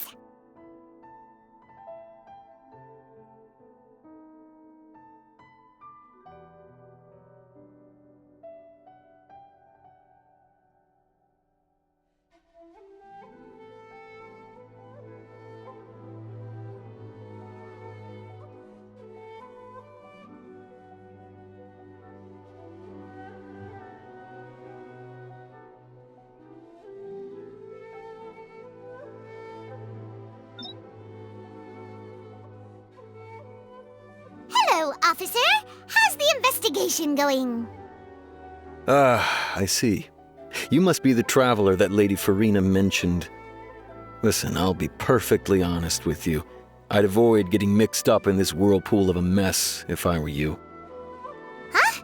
What do you mean? Come with me and you'll see. The deceased is one of Linny's assistants named Cal. Even though he hadn't joined the troupe long, he was hardworking and everyone generally liked him. The assistants are usually in charge of setting up and inspecting the props, as well as assisting with the show and keeping the crowd engaged. As you probably saw when you were in the audience, the water tank suddenly fell and smashed the box with Cowl inside it. This is the real mystery. We've already searched the scene and were unable to find any traces of the girl. However, if you look carefully, the box was positioned directly under the water tank. The ropes holding the tank were then burned by the pyrotechnics on stage, causing them to snap. All these factors lining up so perfectly makes it hard to see this as a mere accident. If anything, the more logical explanation is that the whole incident was intentionally planned, and Linny is the most likely person to have access to all these areas. But he doesn't have a motive! Are you both good friends of his? Well, you can't say we're good friends, but we've known each other for a little while. So in just a short time, he was not only able to win your trust, but even convince you to act as his attorneys. I know there's no such thing as magic. The real trick of a magician is holding the audience in the palm of their hand. I've seen a lot of cases, and I can tell you that people are the least reliable kind of evidence. Sorry, I tend to be pretty straightforward. Just know that I'm warning you for your own good. Anyway, you may investigate the scene of the crime yourselves if you're curious. Who knows, maybe you'll be able to come up with some new evidence. So this is the rope that broke and caused the water tank to fall. The rope looks pretty durable. How can it be burned through so quickly by fireworks? Why are you suddenly so serious, Traveler? Whoa. Look! This bit is made from different material! Most of it was burned away, but there's still a little bit of it left. Huh. So if a rope meant to hold something was made with that kind of material in it, then that means... Wait! Why don't you write all this down? Let's take notes! The investigation team has some new findings. Turns out there's an issue with the random number selector after all. See, I told you. What if the machine picked some big guy's seat? You think the murderer would have still made his move then? Sorry to interrupt, but we're helping Linny and Lynette with their side of the investigation. What were you saying about the number selector? There's something wrong with it? You're trying to help them? That'll be a tall order. Linny used the machine to pick a random member of the audience during his performance, right? The lucky girl that later disappeared. Well, we thought there might be a serious problem with the machine, so we had it taken away for further inspection. It turns out that the seat number it picked wasn't random at all. The machine picks that same number every time. I'm sure you already know that you have to make a reservation in advance to get a seat, regardless of whether it's a trial or some performance. In other words, Linny knew who would be sitting where from the very beginning. That much checks out. Linny reserved our seats for us, too. Bet you see why I was saying it'd be tough to make a case for Linny. Even though it's bad for Linny's case, Paimon had better write it down. Hello there. What are you investigating? Oh, this location has also been cordoned off because the Magic Troop members are currently considered prime suspects. The investigation team is still collecting evidence. The seats were all booked in advance, so we were able to deduce the missing woman's identity by checking the guest list. Sure, it's not like this is confidential information. We will publish it later anyway when we petition the public to help us find the missing person. Her name is Halsey. She's a painter from Fontaine who's made a bit of a name for herself. Apparently, she wasn't a regular at the Opera House, but she'd been feeling some pressure with her work lately, which made her decide to come see the magic show. The Magic Troop members all claim not to know her, and we have looked into her social connections. It seems that she has no personal grievances or conflicts of interest with the suspects. Simply put, she wasn't related to the Magic Troop at all, which matches the features of the previous serial disappearances. Were the victims of previous cases also chosen at random? That's how it seems to us, in any case. Apart from the fact that they were all young women of around the same age range, there really weren't any other connections between them. Okay then. No need to be so formal. If you do happen to see the missing girl, please be sure to contact us. It is of utmost importance that we get to the bottom of these disappearances. I see that you're investigating the area. Well, it just so happens that I'm interested too. If you find any new and interesting leads, be sure to share them with me, all right? We don't have too many thoughts yet. Then why don't I tell you my hypothesis first? The way I see it. And I'll start it with that loud thud. The thud? Oh, you mean the sound that happened during the countdown? Yes, exactly.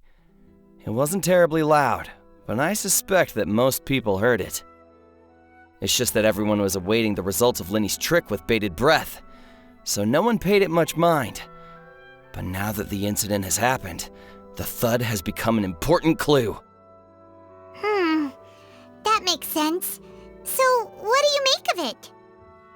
I'm of the opinion that it may have been the sound of Linny's accomplice, Lynette perhaps, jumping atop the water tank or something like that. And when the pyrotechnics went off, she cut the rope, sending the water tank crashing down. But wasn't the noise we heard too loud for that? Perhaps the balance wasn't right, leading to a particularly rough landing. Oh, that's true. I suppose I must reconsider. That does remind Paimon, though. What was with that sound? Hey, you! Yes, both of you! Over here! I've been keeping an eye on you for a while now. Huh? You mean us? That's right. If I'm not mistaken, you're also among those who wish to cut down the thorns and pursue the truth. No? And by the looks of it, you're not from Fontaine. Well, you're right on the more about that one, but who are you? Have you never heard of the Spina di Rosula? From mediating disputes and providing protection to solving conundrums, you name it, Spina di Rosula does it. And I, Navia, have the honor of being its renowned president. Though those who play by our rules call me boss. I'm Silver, her attendant. Pleased to meet you. And I'm Melus. Demoiselle's various daily needs and affairs are under my purview. Huh? Boss? Demoiselle? What gives with the names? Well, I am the second generation president. Melus and the others are still used to my previous title. My apologies, Demoiselle. Should you prefer, boss, I will endeavor to use that instead. No, No need. You don't have to call me boss. Just Navia is fine. Okay, if you say so.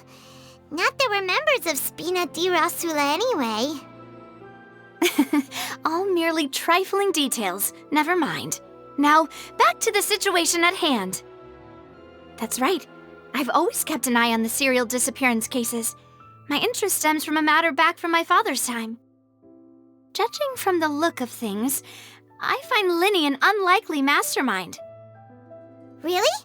We think so too! That's why we're looking for clues now. But how did you come to that conclusion? Intuition, naturally. My unparalleled intuition. Farina sure was quick to point the finger at Linny without any decisive evidence whatsoever, wasn't she?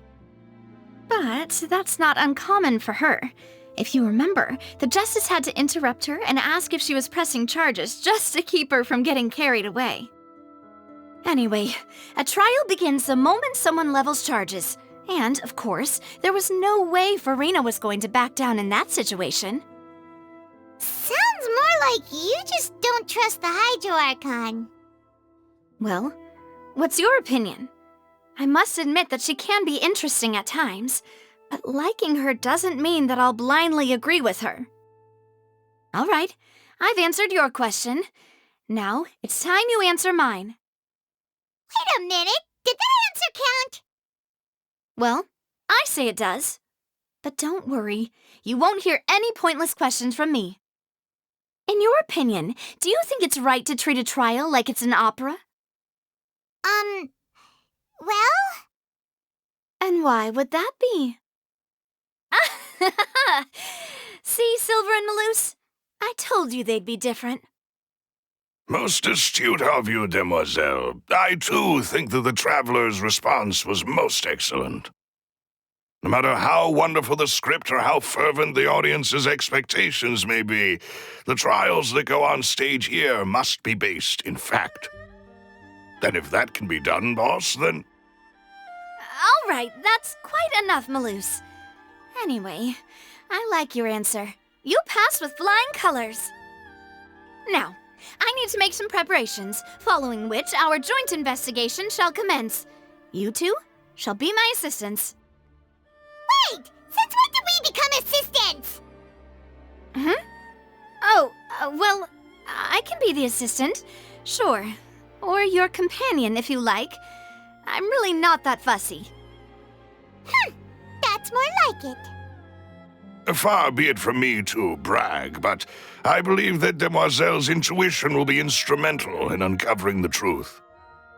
You wish to save a friend from false accusations, and we wish to unravel the disappearances. In this sense, our goals are aligned. You have a point. You're quite the talker, aren't you, mister? And what about you over there? What do you think?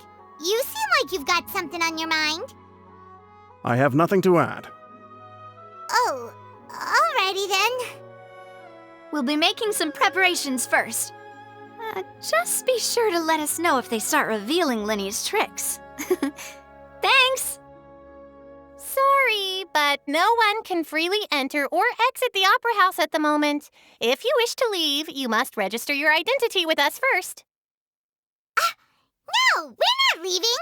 We're representing Linny and Lynette as attorneys, so we're investigating the case. Were you always guarding this entrance?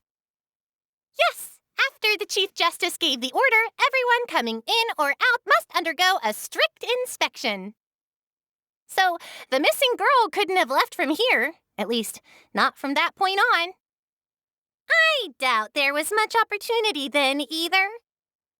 How can you be so sure, Well, because I was in charge of security near the entrance at that time.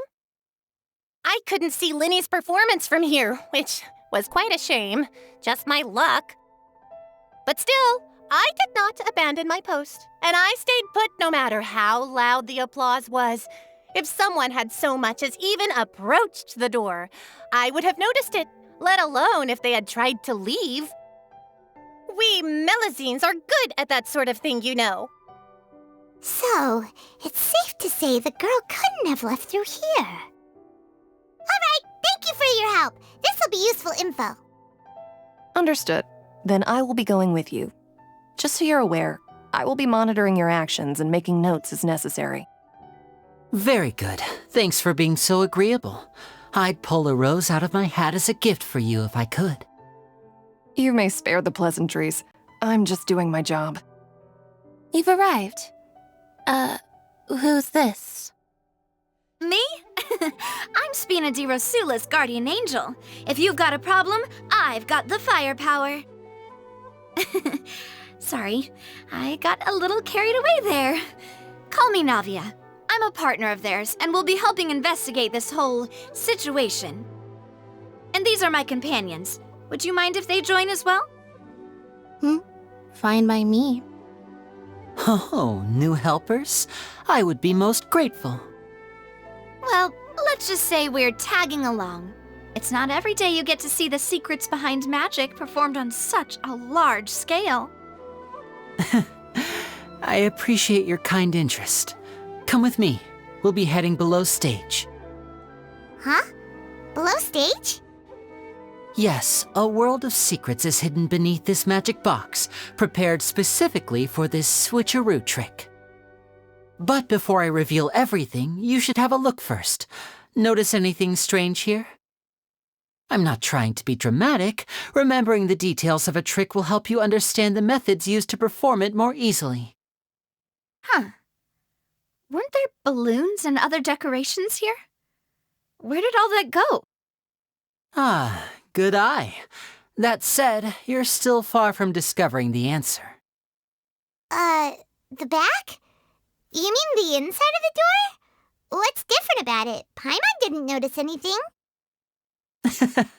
Very good indeed. I thought you might not be able to catch that, given that you were sitting in the first row. The back of this door was patterned. Those patterns are now gone, replaced by a smooth wooden board. So, if you put 2 and 2 together, what do you get? Exactly. All right, let's go. I'll tell you how it works as we head down. Oh, so there was a passageway under the magic box!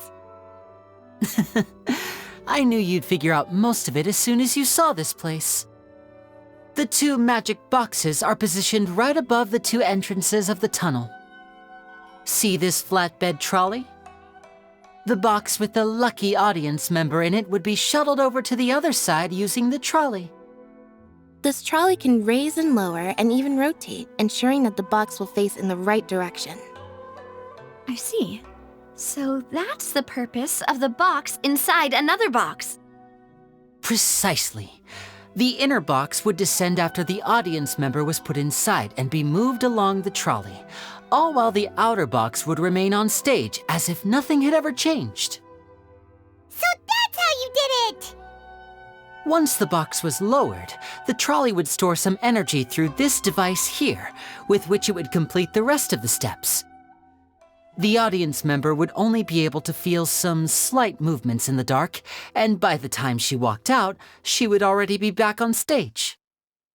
Right! You were talking that whole time, and you even came out for a moment near the end! Ah, yes. A phonograph operated by Lynette was used to achieve that effect. My assistant and I had already scripted our conversation beforehand. When the countdown began, I had already gone to the opposite box via a tunnel using that ladder. And what about Lynette? Where was she? I was in the mezzanine space in the back of the box. Oh, interesting! That's how we were able to coordinate Linny's lines with the assistant. And, by the way, I was the one who walked out of the box at the end. I mean, we are twins. All it takes is a change of clothes and no one can tell who's who. And that's my favorite part of this trick. Only Lynette and I can perform it. So that's how it all worked! Wow, every detail you revealed was more amazing than the last! Lynette would briefly walk out of the box and then go back in, jumping into the tunnel and escaping before the box on the trolley could finish ascending. And then I walk out of the other box in the audience area, and the trick would be complete. The operative word here being would. But as you saw, Cal was in the box, not our audience member. She, on the other hand, mysteriously vanished. We really don't know how that happened. If not for that interlude, this would have been an astonishing trick. I probably never would have figured out how you pulled it off. And yet, to think that someone was able to use this magic trick to commit a crime. Could we have a look around? I think we can come up with some more leads. This is the scene of the crime, so Linny and Lynette are not permitted to stay here. I'll escort them back up. Yes, of course, no need to be so strict now. I won't disappear into thin air, you know. Thanks, everyone. We're counting on you. Huh. What's this? Looks like a hook tied to the end of a rope. Huh? There's all kinds of odds and ends here. Perhaps it was a prop for a different trick. But why would it have been left here? Whatever it is, let's make a note of it first. The floor is wet. Please be careful not to slip. Speaking of which, why would there be water here? Oh, Paimon knows! It's one of those tricks where you pour water into a jug and then flip the jug over only for the water to disappear? And here's a broken vase. Huh. Did the trolley knock it down while moving? That can't be. The trolley moves along tracks from start to finish. It couldn't have hit the vase at this distance. Let's note this down too and think about it later. Oh, these are the clothes that the lady chosen from the audience was wearing, right? Her clothes are here, but she's nowhere to be found. Right. And do you really need to do that if you're kidnapping them? Ugh, this is so confusing. Paimon doesn't want to be a detective anymore. What is this place? It seems someone could fit through here. Huh. Could this have been the suspect's escape route? Alone, perhaps. But if they had to pull another person with them, the space would be too narrow. But there are no other ways in or out of here. Oh, you're right! Let Paimon write that down. Well, we've ascertained the state of the crime scene. Let's find a place to sort out our findings once Malus returns. It seems to me that there are several things that don't add up here. Apologies for the wait, demoiselle. So, what did the guards say? Did the criminal escape through the vent? They believe the odds of that are very low, since the vent leads to the Opera House's basement. The guards have checked the area carefully. No one left through the basement during the performance or after the incident, and no one was found hiding there. So the tunnels become like a secret chamber then. You know, like the kind you usually see in novels. The plot thickens. Halsey's disappearance and Cowell's death are both quite inexplicable. No wonder Farina was so confident in her accusation. All the current evidence points toward Linny and Lynette. In other words, the charges are very likely to be upheld unless we make some considerable progress. Charges and then trial. So if the charges are upheld, they'll announce a sentence? That's right. This is how a trial goes in the Opera House. During the proceedings, the Chief Justice and the Oratrice will hear statements from both sides. That's right. This is how indemnitium is produced. The statements from both sides, the defenses from attorneys, witness testimonies, and even the audience's emotions will all be projected on the Oratrice. To put it simply, it's as if the Oratrice has its own will and is a judge in its own right. This also precludes any kind of favoritism on the part of the Chief Justice. And not that this has ever happened anyway. Once both sides have finished speaking, the Chief Justice will make his final decision. This, too, will be used by the Oratrice as a reference. Then, finally, the Oratrice will be consulted by officials. The result it returns is the will of justice itself. Huh? So that machine is the one that actually decides? Paimon thought Neverlet called the shots. In practice, there is very little difference. Both have always come to the same judgment, which is why people have great faith in the Chief Justice. Ah, yes, the guards also asked me to convey that none of us will be allowed to leave this place before the trial. Huh? Why? Because we've chosen to act as the twins' proxies. That makes us persons related to the case. They're concerned that we might be colluding with outside parties, or that we might find outside help to disrupt the case. And even if that were not so, it could prove problematic if we happen to spread key information about the case ahead of time. I'm ready to break out at any time. Whoa! There's no need for that! Paimon thinks they have a point. That said, are they providing food?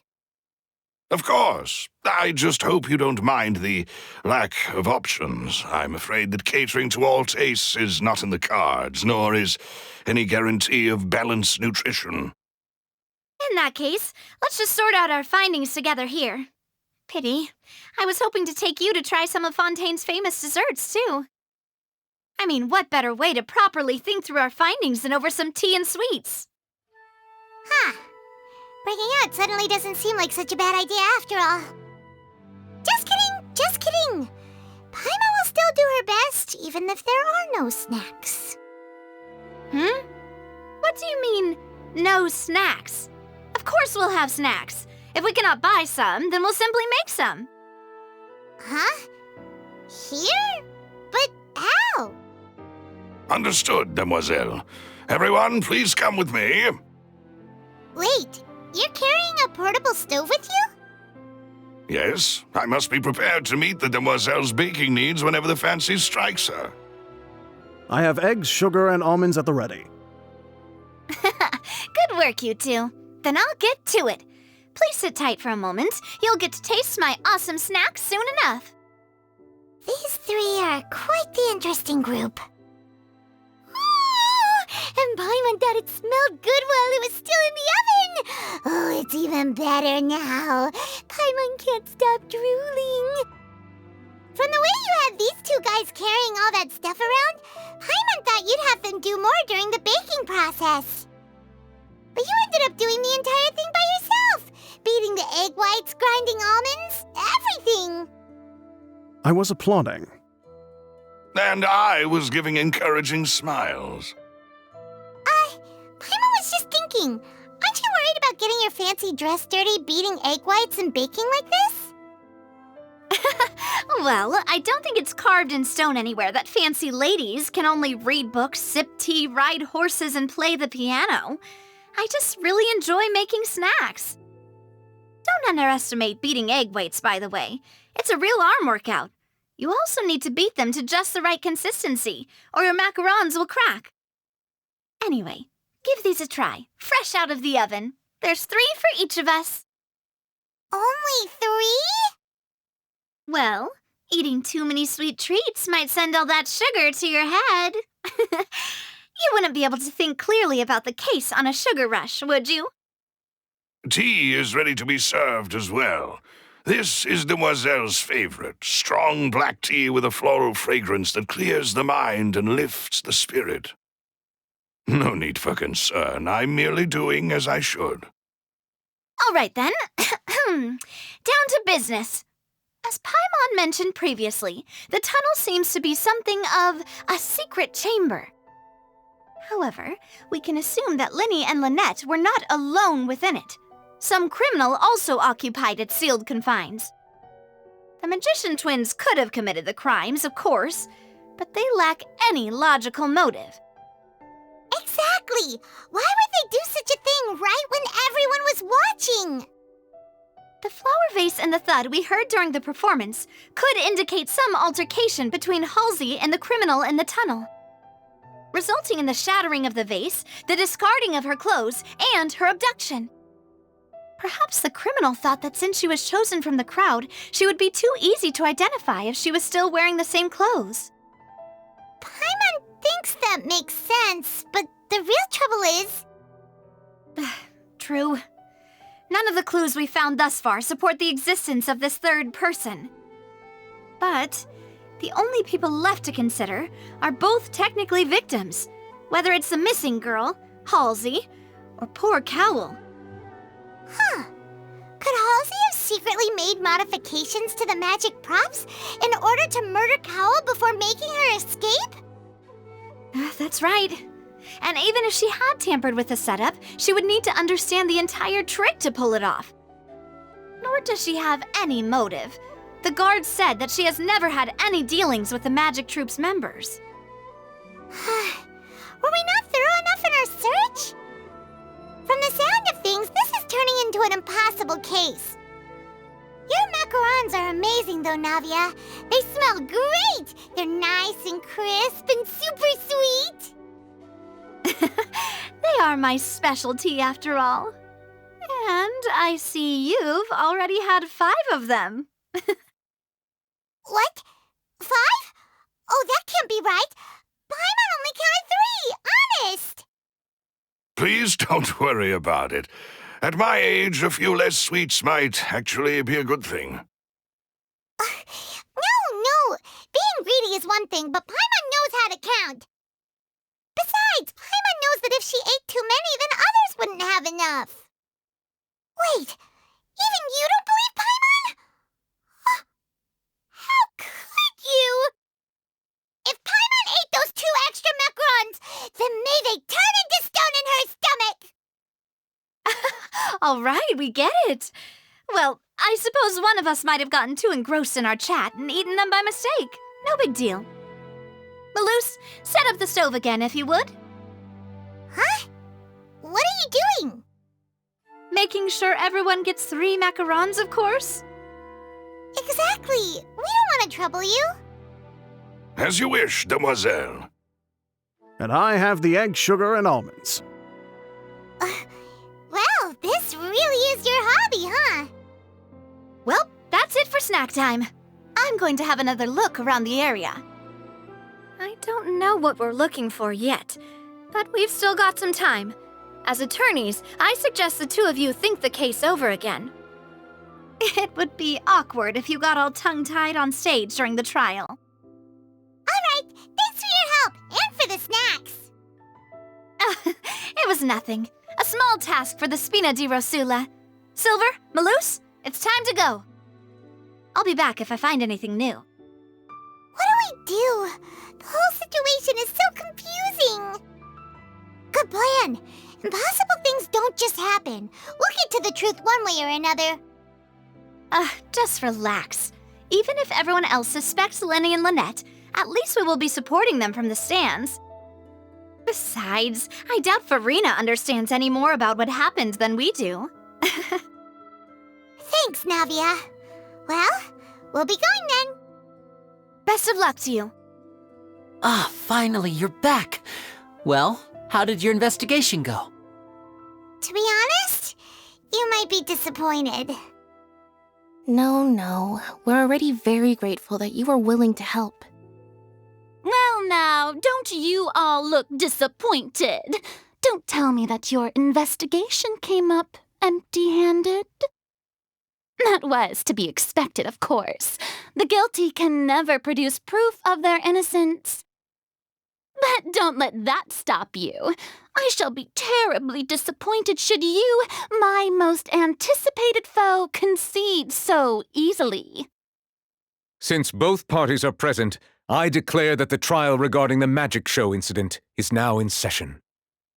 Firstly, in order for the audience to understand the causes and results of the incident, could we please have Mr. Linney explain the trick? Yes, of course. I will explain while Lynette demonstrates on stage. All the necessary items have been prepared. Thank you, Mr. Linney.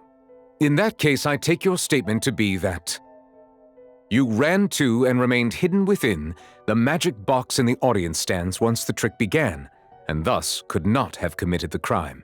Is this correct? Yes, that's correct, Your Honor. In that case, I call upon the prosecution, Lady Farina. Do you wish to refute his statement in any way? Why, of course I do. Allow me to take the first shot and break this case wide open. Mr. Linney is clearly lying. There is no way you could have been in the box the whole time if you were to abduct Halsey and murder Cowell. In fact, I'd say you were hardly in that tunnel at all. That is simply your hypothesis based on the presumption that I'm guilty. Oh, is that so? And if I may ask, what did you hear while you were inside your box? The roaring countdown of the crowd, of course. That's how I kept track of the time and built anticipation for the finale. And you didn't hear anything else at all? Nothing that might leave an impression of any kind? No, nothing. I see. But when the count reached 30 seconds or so, there was a thud. One so loud that I believe practically everyone heard it. Huh? Hey, hang on. Something's not right here. Yeah, I'm sure he could have heard a noise that loud from inside the box. I was right by the box and I definitely heard the thud. Look at those scales. Could those mean... Well then, ladies and gentlemen, allow me to use the words of the magician himself. You never know what can happen in the blink of an eye. Indeed, it seems his alibi can also collapse in the blink of an eye. Of course, I have armed myself to do far more than smash your alibi. Confidence cannot go unfounded, and my foundations are rock solid. Tell me, aren't you and Lynette actually from the House of the Hearth? The House of the Hearth? No wonder they did something like this. So the serial disappearances were the Fatsui's doing. Now it all makes sense. I've got a feeling that what happened on stage probably wasn't just an accident. That's irrelevant. Our identities have nothing to do with what happened. Indeed. Then perhaps you could tell us everything that happened during that 1 minute. Your first priority is to prove yourself innocent after all. I'm sure there is little that needs to be kept secret now. Unless your script already has holes in it. The Outlander is speechless. My, oh my, don't they look flabbergasted? Now comes the infighting and discord, I suppose. This was almost too easy. Good thing I made all those preparations. Seems the all-nighter I pulled last night is really paying off. Hey, Linny! Why didn't you tell us this before? Order! Order! Mr. Linney, allow me to re-establish the facts. Lady Farina has raised 2 points. First, when the thud was heard in the Opera House, you were neither in the box nor the tunnel. Second, you and Ms. Lynette are both members of the House of the Hearth. Are these claims true? Please answer my question, Mr. Linney. I'm sorry. Yes, they're true, Your Honor. I knew it! Well, that's it. We might as well move on to the sentencing already. What should we do now? Granted. In that case, what is your request? Is that really necessary? They're already as good as guilty. The defendant deceived their own attorneys. What is there left to discuss? Order! Order, I say! Your request is reasonable, and we shall adjourn. This trial will reconvene in 1 hour. So you would stick to Mr. Linney's defense even after knowing what you do now? You certainly have more professionalism than I thought. In that case, my dear audience, let's allow the joy of victory to steep for a little while longer. Well, this is awkward. I didn't think the Hydro Archon would dig all that up. I'm sorry, Traveler and Paimon. Yeah, sorry. Paimon doesn't know where to start. We trusted you two. We based our entire reasoning on the assumption that you weren't bad guys. Not to set the wrong tone or anything, but Paimon's really mad! I'm very sorry. I know you're angry, and reasonably so, but please, let me explain. I know you've clashed with the Fatui several times before. I wouldn't be surprised if just hearing the word is enough to make you upset. But our organization is very, very large, and the Harbingers have very different personalities and goals. Right now, we want to save people. As many as we can. That's right. I'm sure we're on the same page when it comes to this nation and the disaster that its people might face. I knew if it weren't for our respective identities, we could become good friends. That's why I didn't wish to flat out lie to you, but chose to hide some details instead. The truth is very important, but being completely transparent about everything would see us spending more effort than we need to. Right. So, you be the judge. Heck, if I were you, I fear that I'd even struggle to trust me at this point. You met a Fatus who works as a magician, a trickster by trade. All by coincidence, too. But still, I'm asking you to trust me. I am no criminal. At least, not in this case. Sorry. Please forgive us. Well, you both say that, but... Right, let's hear your answer first, and no lies now! Of course. I'll answer any question you ask. We've been trying to find out how the Oratrice operates. We want to know why it has a consciousness. Why can it deliver sentences accurately? During our investigations, we learned that the machine's core is beneath it. From that moment on, Lynette and I have been designing this box swap trick, with the objective of getting close to the core. Is that why you needed a whole minute? That's right. In truth, the audience would take about 75 seconds to count down from 60, while I would only need 15 to get to the opposite box. So, after jumping into the tunnel, I accessed the Opera House basement via the vent, and went to investigate the room in which the core is stored. That air vent was created during the construction of the tunnel specifically to execute this step. Well, nothing. As soon as I reached that room and was about to investigate, I heard someone's voice. Which should have been impossible, of course. I was quite certain that I was the only one in the room. That voice seemed to recognize me and tried to speak to me. I chose to err on the side of caution and retreated the way I came. On the way back, I saw the broken vase and the clothes on the ground, but the countdown was almost finished, so there wasn't time to give it any thought. After that, the homicide occurred just as you saw. Well, that explains why you didn't hear the thud. Because of that prophecy I told you about, of course. We must know all we can about this nation's secrets in order to deal with that prophesized crisis. That's the only way we can save everyone. So, there you have it, the whole truth. I swear, I didn't hide anything from you this time. It was never my wish to proceed under this cloud of mistrust either. But like I said earlier, you can be the judge. If you want to leave because you don't trust the Fatui, there's nothing I can do to stop you. Well, Traveler, you decide. Paimon will follow your lead however you choose. Okay, thank you. Thanks for giving us a chance. The current problem is that the scales are tipped pretty badly against you two. If we want to refute the Hydro Archon's accusations, we're gonna need a seriously watertight defense. Huh?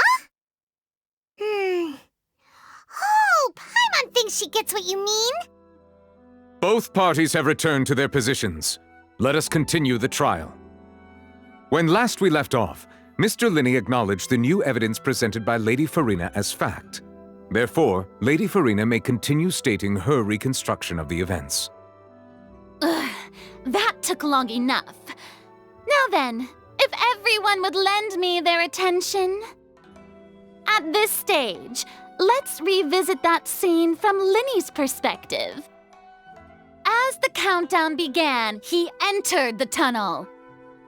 When the flatbed trolley passed, he opened the box and got into an altercation with Halsey, which caused the loud thud.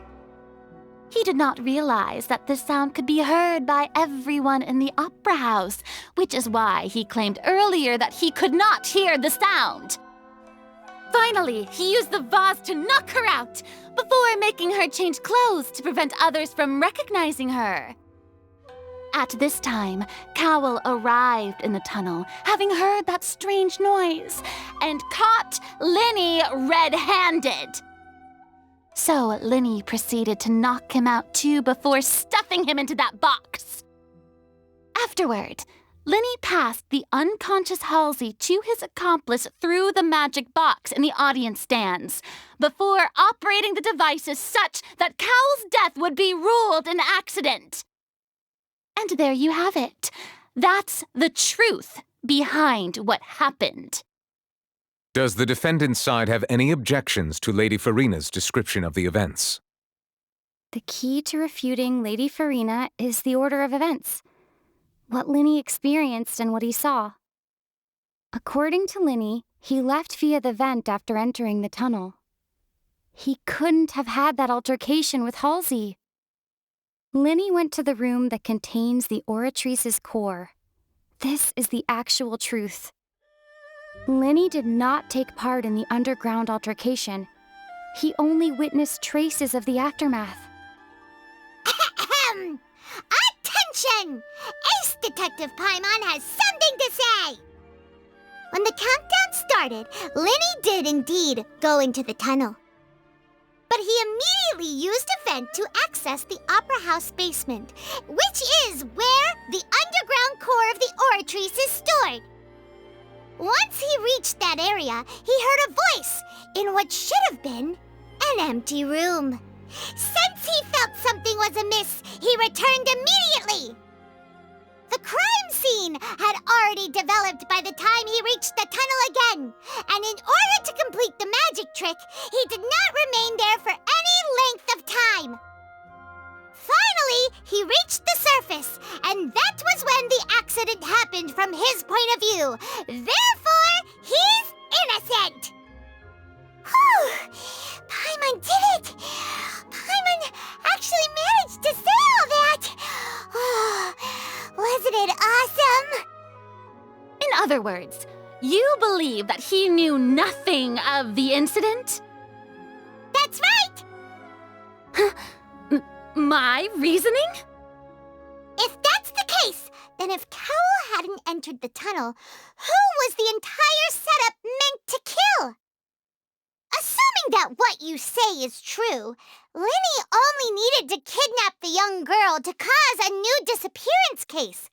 What would the point of killing someone on stage be? Oh, they have a point. That's right, you tell 'em! And that's why they're partners of mine. They've managed to turn things around. Oh, well, your denial is very strident, I'll give you that. But what proof do you have to back your claims? Of course I do. If he had been in the magic box the whole time, how could he have not heard that sound? Why do you ask? You're saying that he wasn't? That's right! Linny wasn't in the box or in the tunnel. That's why he didn't hear anything strange during the performance. This means that when the crime happened, Linny had already entered the basement via the vent. The same clue you used to disprove his alibi has now become the best proof! Ha ha! How do you like that? Well played. To think you'd use such logic. Well then, if it wasn't Linny who committed the crimes, then who was it? Huh? That can't be right. Are you serious? The killer was, in fact, Cowell, the deceased! Oh, is that so? How interesting! Let's hear your reasoning then. What I must do next is recreate the truth. What Cowell did, and how he went from would-be perpetrator to victim. What's wrong, Traveler? Are you still having trouble figuring things out? I see how it is. So this was all just a bluff. And here I thought you had something to show for it. But it seems you're still far from the truth. Look, since we're at a dead end, why not consider a different track? Just like the trick as it transpired, the end result must have been utterly different from the magician's initial design. If only we knew how Halsey disappeared. Well, that would be nice, but the tunnel only has 3 exits, and none of them seem very likely. And it's not like this is a magic trick where you can just make a real live person disappear. You know, like you did from that water tank, Lynette. Excuse my interruption, dear opponents, but do you not see that the crowd is growing impatient? There is no greater sin in this opera house than an awkward delay in the performance. If the defense is unable to make further effective arguments, we will move on to the next stage of the trial. Oh, Paimon gets it! It all comes together if Halsey disappeared instead of being kidnapped. Lynette escaped from the water tank, vanishing gradually and leaving only clothes behind. If there's a similar method where a person could be transformed into water... Just a moment, please. I do hope you know how preposterous you sound at the moment. How could a person ever be transformed into water? This is reality we're talking about here, not some magic trick. Must we really? I should think that of anyone. Your friend Linny already knows this truth very well. Magic tricks are ultimately just illusions and misdirection. But Halsey's disappearance is very real. We're talking about 2 completely different things. Even so, I trust the Traveler's judgment. The truth must be out there somewhere. Perhaps some new line of reasoning may open if we try to gather all the focal points that don't make sense. Since Cal was the deceased, we haven't placed much attention on him. But given that we aren't making much progress with the case, it wouldn't hurt to have a look at his belongings, would it? People really do come up with all sorts of harebrained schemes when at the end of their rope. The way I see it, your suggestion that we broaden the scope of our investigation is nothing but a tactic for stalling the trial. Nevertheless, I believe that this is a reasonable request on the part of an attorney. Since the trial does indeed appear to be at an impasse, I believe that additional evidence may help us make more progress. Guards, please step into the lounge and examine the personal effects of the deceased, Cowell. We are still examining the items, but we have already made critical progress that we feel must be shared with everyone post-haste. We discovered several test tubes of fluid within Cowell's baggage, each labeled separately. The notebook in his backpack claims that these fluids are water from the primordial sea. The primordial sea? The note's contents also indicate that Cowell belonged to an organization that sells illegal drugs and that he had an accomplice. The notebook has many entries concerning safe usage of these fluids, in which the keyword dissolve appears many times. One of these tubes was labeled Opera Epiclese, along with yesterday's date. It is empty. The notes also state that these dissolution properties work exclusively on people from Fontaine. It's likely that Halsey was chosen as some sort of test subject. As such, we believe that the defense's hypothesis is, in fact, supported by sufficient evidence. You've got to be kidding! People dissolving into water? Could something so ridiculous actually be true? Wait a moment. This reminds me of a certain prophecy, but it's just a coincidence, isn't it? Huh. If people can become water, does that mean that the water tank's real use was as a means to hide water stains? And if Cowl was targeting that girl... Wait just a minute. Could that mean... You two, with me, quick! Demoiselle, wait! What about your partners? Let's go. Just trust me. Order! Order! It is undeniable that further examination of the deceased's personal effects has yielded some surprising results, but we cannot yet verify the veracity of these clues. Still, let us assume that these clues are indeed authentic, albeit with the understanding that Ms. Halsey has yet to be found. Guards, please continue examining the items along these lines. Mr. Linney, it appears your hypothesis is supported by the evidence, so please continue speaking. Of course. Thank you, Your Honor. If we uphold this hypothesis, I believe that many of this case's seemingly unrelated clues can be connected together. Right! Like the metal hook! That one didn't make sense at all. Let's think about this. Cowell's methods must have something to do with that water from the primordial sea. It's Ace Detective Paimon's time to shine again! In the original plan, Cowell would tamper with the water tank rope and the number selector securing his target. When the magic box containing Halsey was lowered, the metal hook would retract gradually and pierce the balloon at the top of the box. When the balloon attached to the box popped, the water from the primordial seed inside it would pour down and dissolve Halsey. Afterward, Cowell would enter the tunnel and break the flower vase to conceal the water inside the tunnel, with the remaining evidence being covered up by the water tank on stage.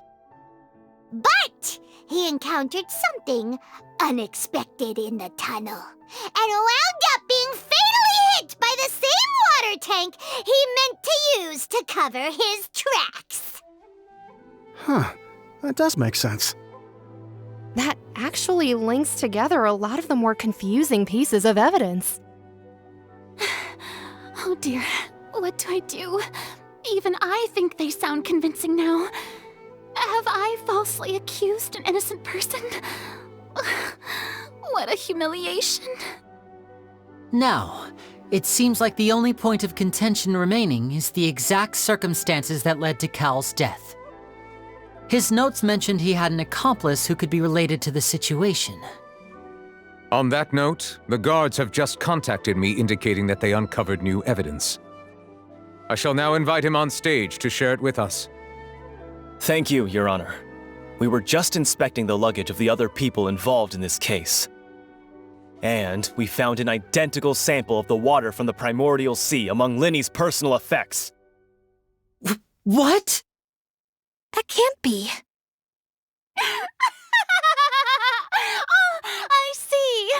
Well, how wonderfully comedic to have your own counterattack only to come back and wound you. Does this not clear all doubt?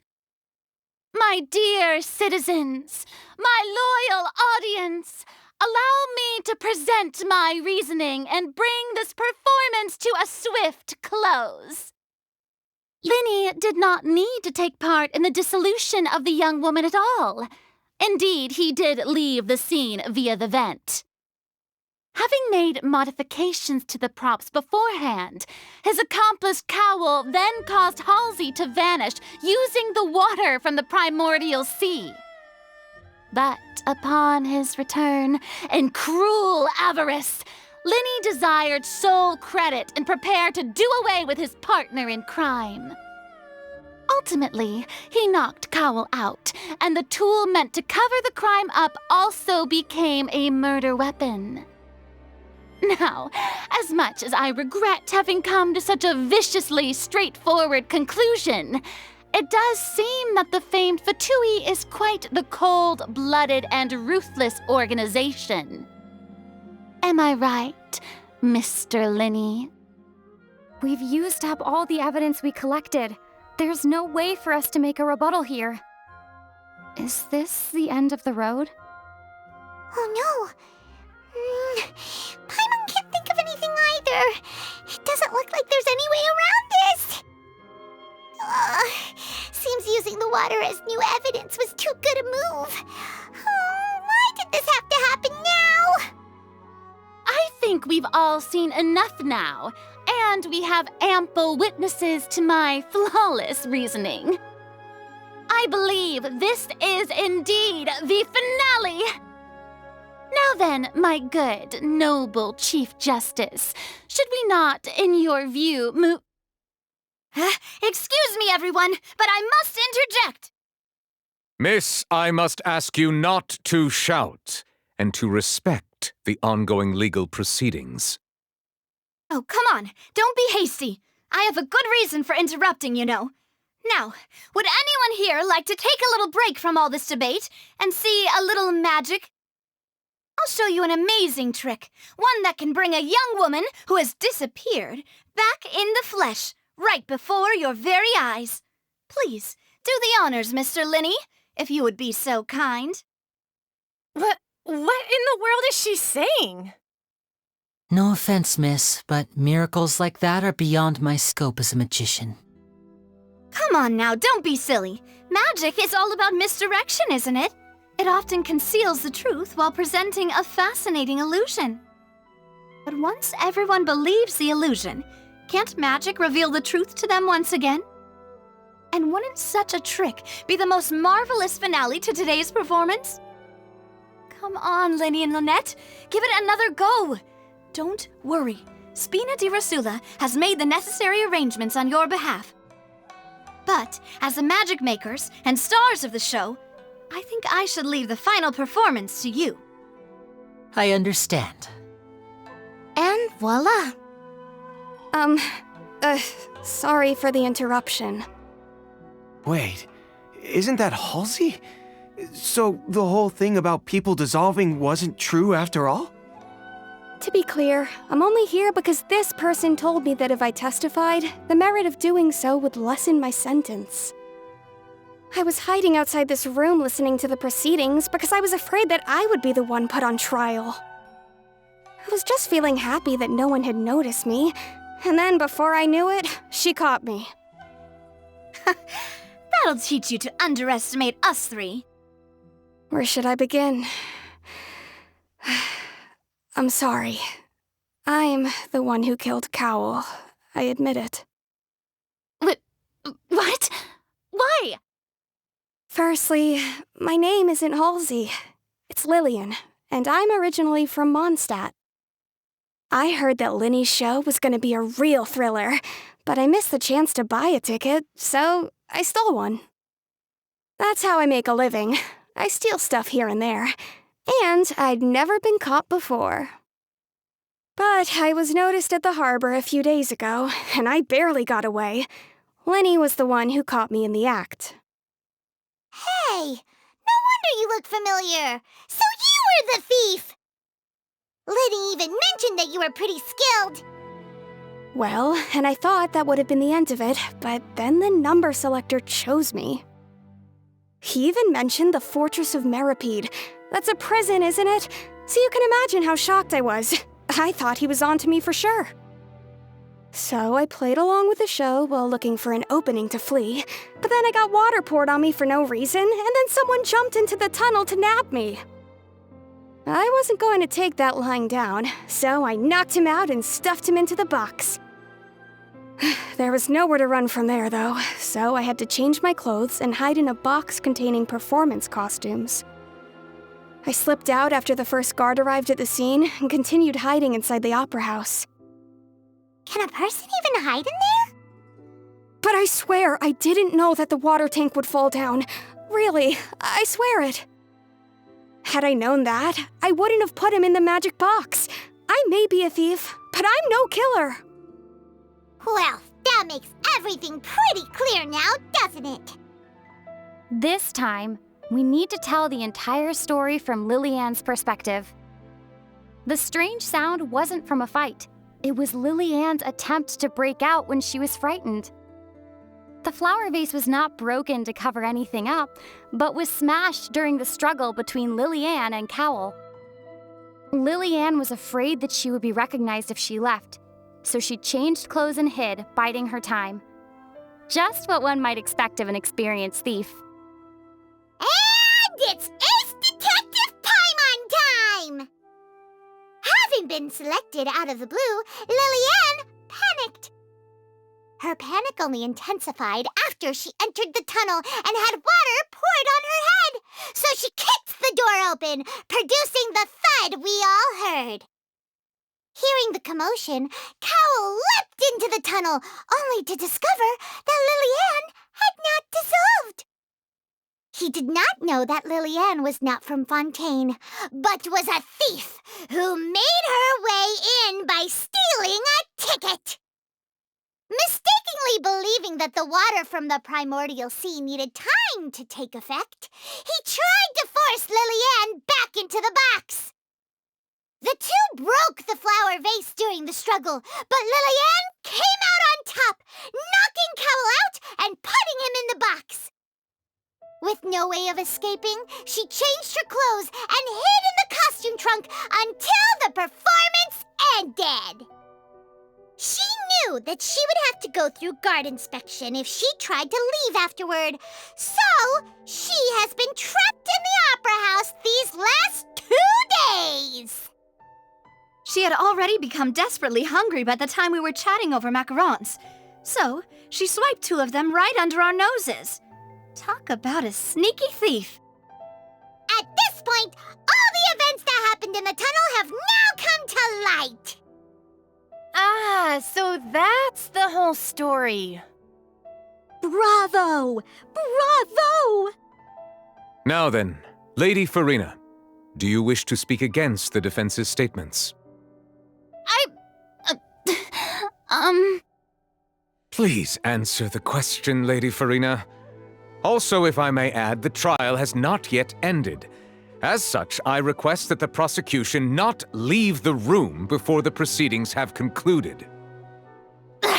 What? Are you reading my mind now? No, I have no further arguments. I admit defeat. But really, could you at least have left me with some dignity? Wow, look at that! She's like a deflated balloon now. If there are no objections, then as the Chief Justice of Fontaine, I shall once again repeat the full sequence of events.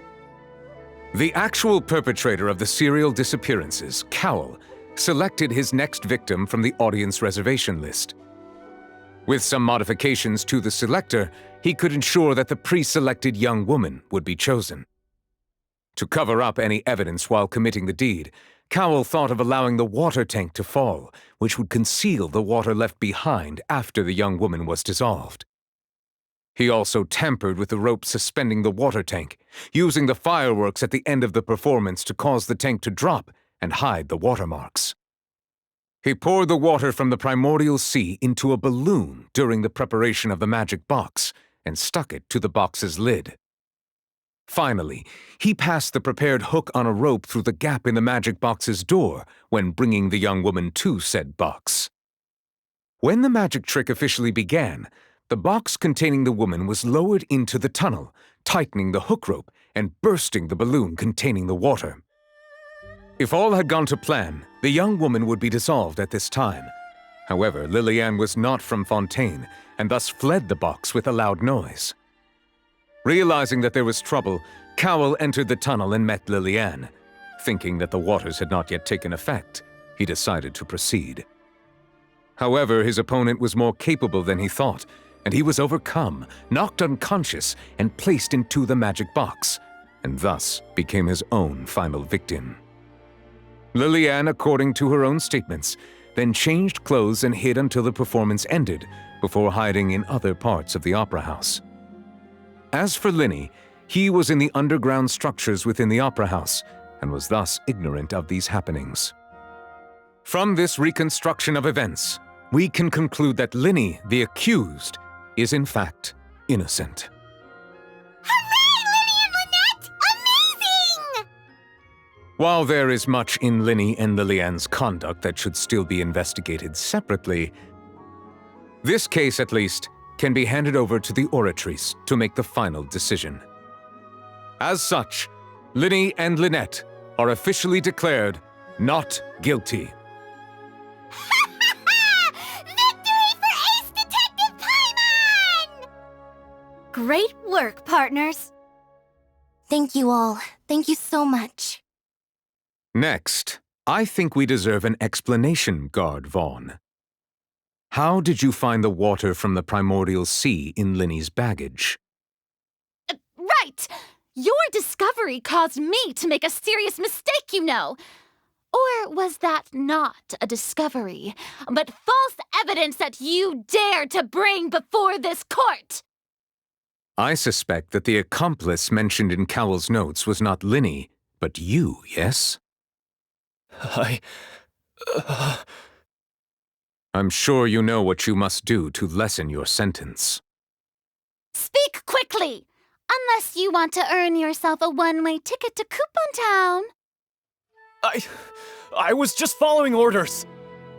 We were supposed to place blame for the serial disappearances onto Linny, and thus cause suspicion to fall on the Fatui. The higher-ups said this was the best opportunity to do so. And now that your plan has fallen through, and the secrets of the water have been revealed, you have become a liability to said higher-ups, yes? Therefore, you would be wise to tell everything you know and seek the protection of the guards. Yes, I'll tell you everything I know. Our boss discovered that the water can cause people to dissolve. It can also be made into a potion, which when extremely diluted, can cause people to experience unforgettable exhilaration. We've been in this business for a while now, and have made decent mora off it. The disappearances were also the boss's idea. I mean, this is the boss we're talking about. The...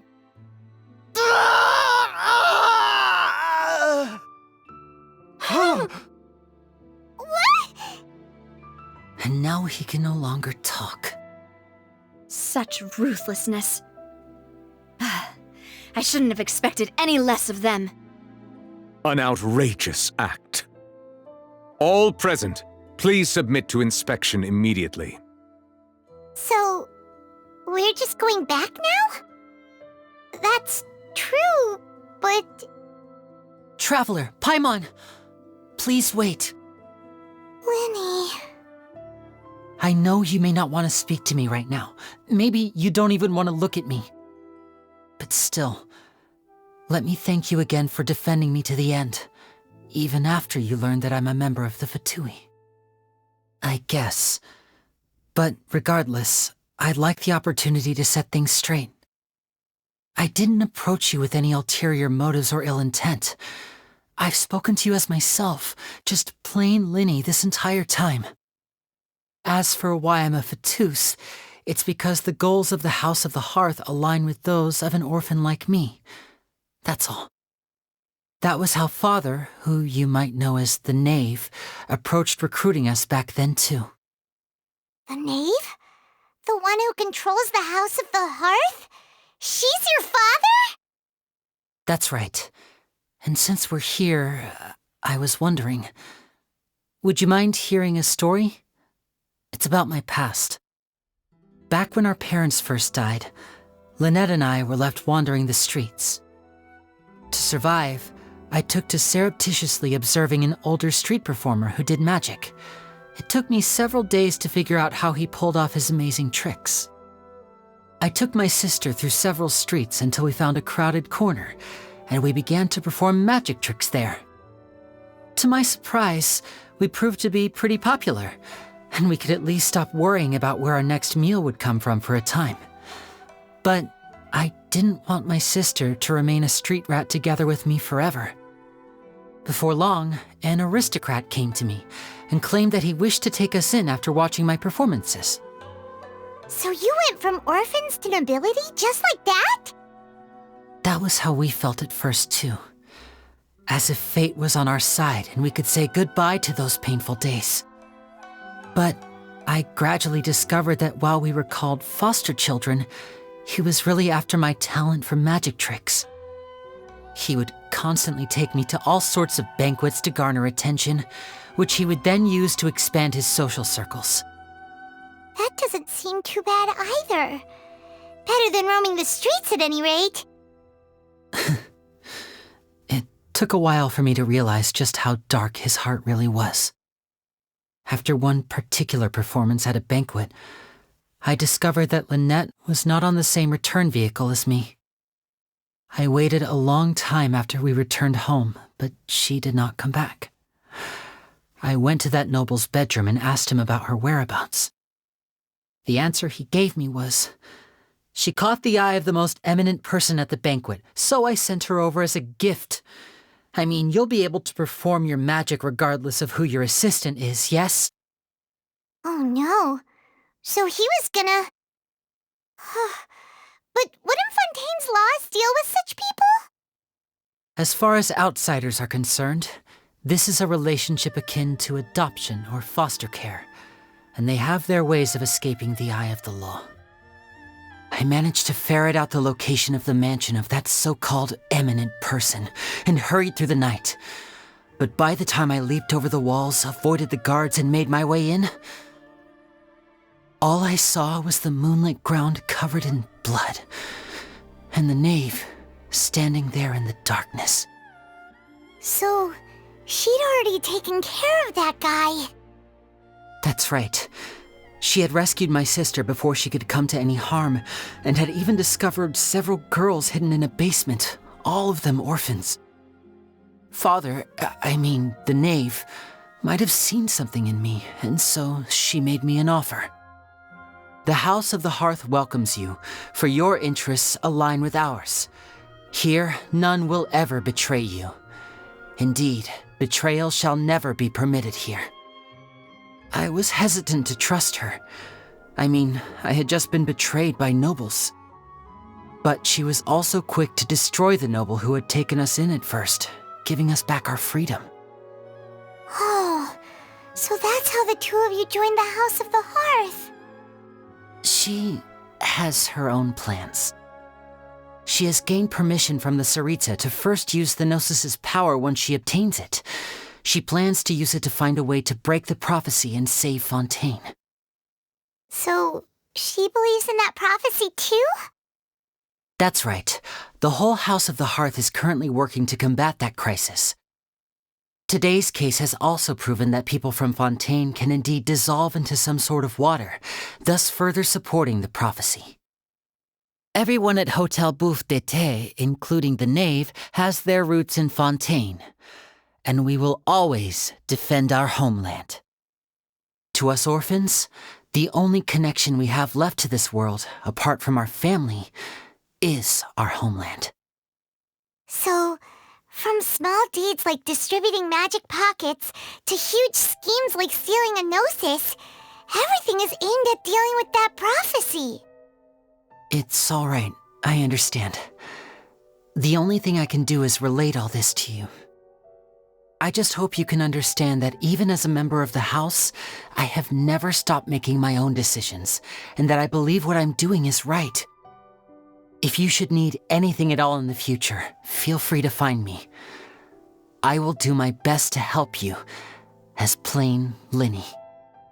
Bye, Linny! Hey there! What was with the disappearing act you pulled right as the trial ended? Were you looking for us, Navia? Well, this whole thing isn't exactly over, is it? I do feel that we're getting closer to solving the serial disappearances case, though. Don't you think so, too? Huh? What's wrong, my dear partner?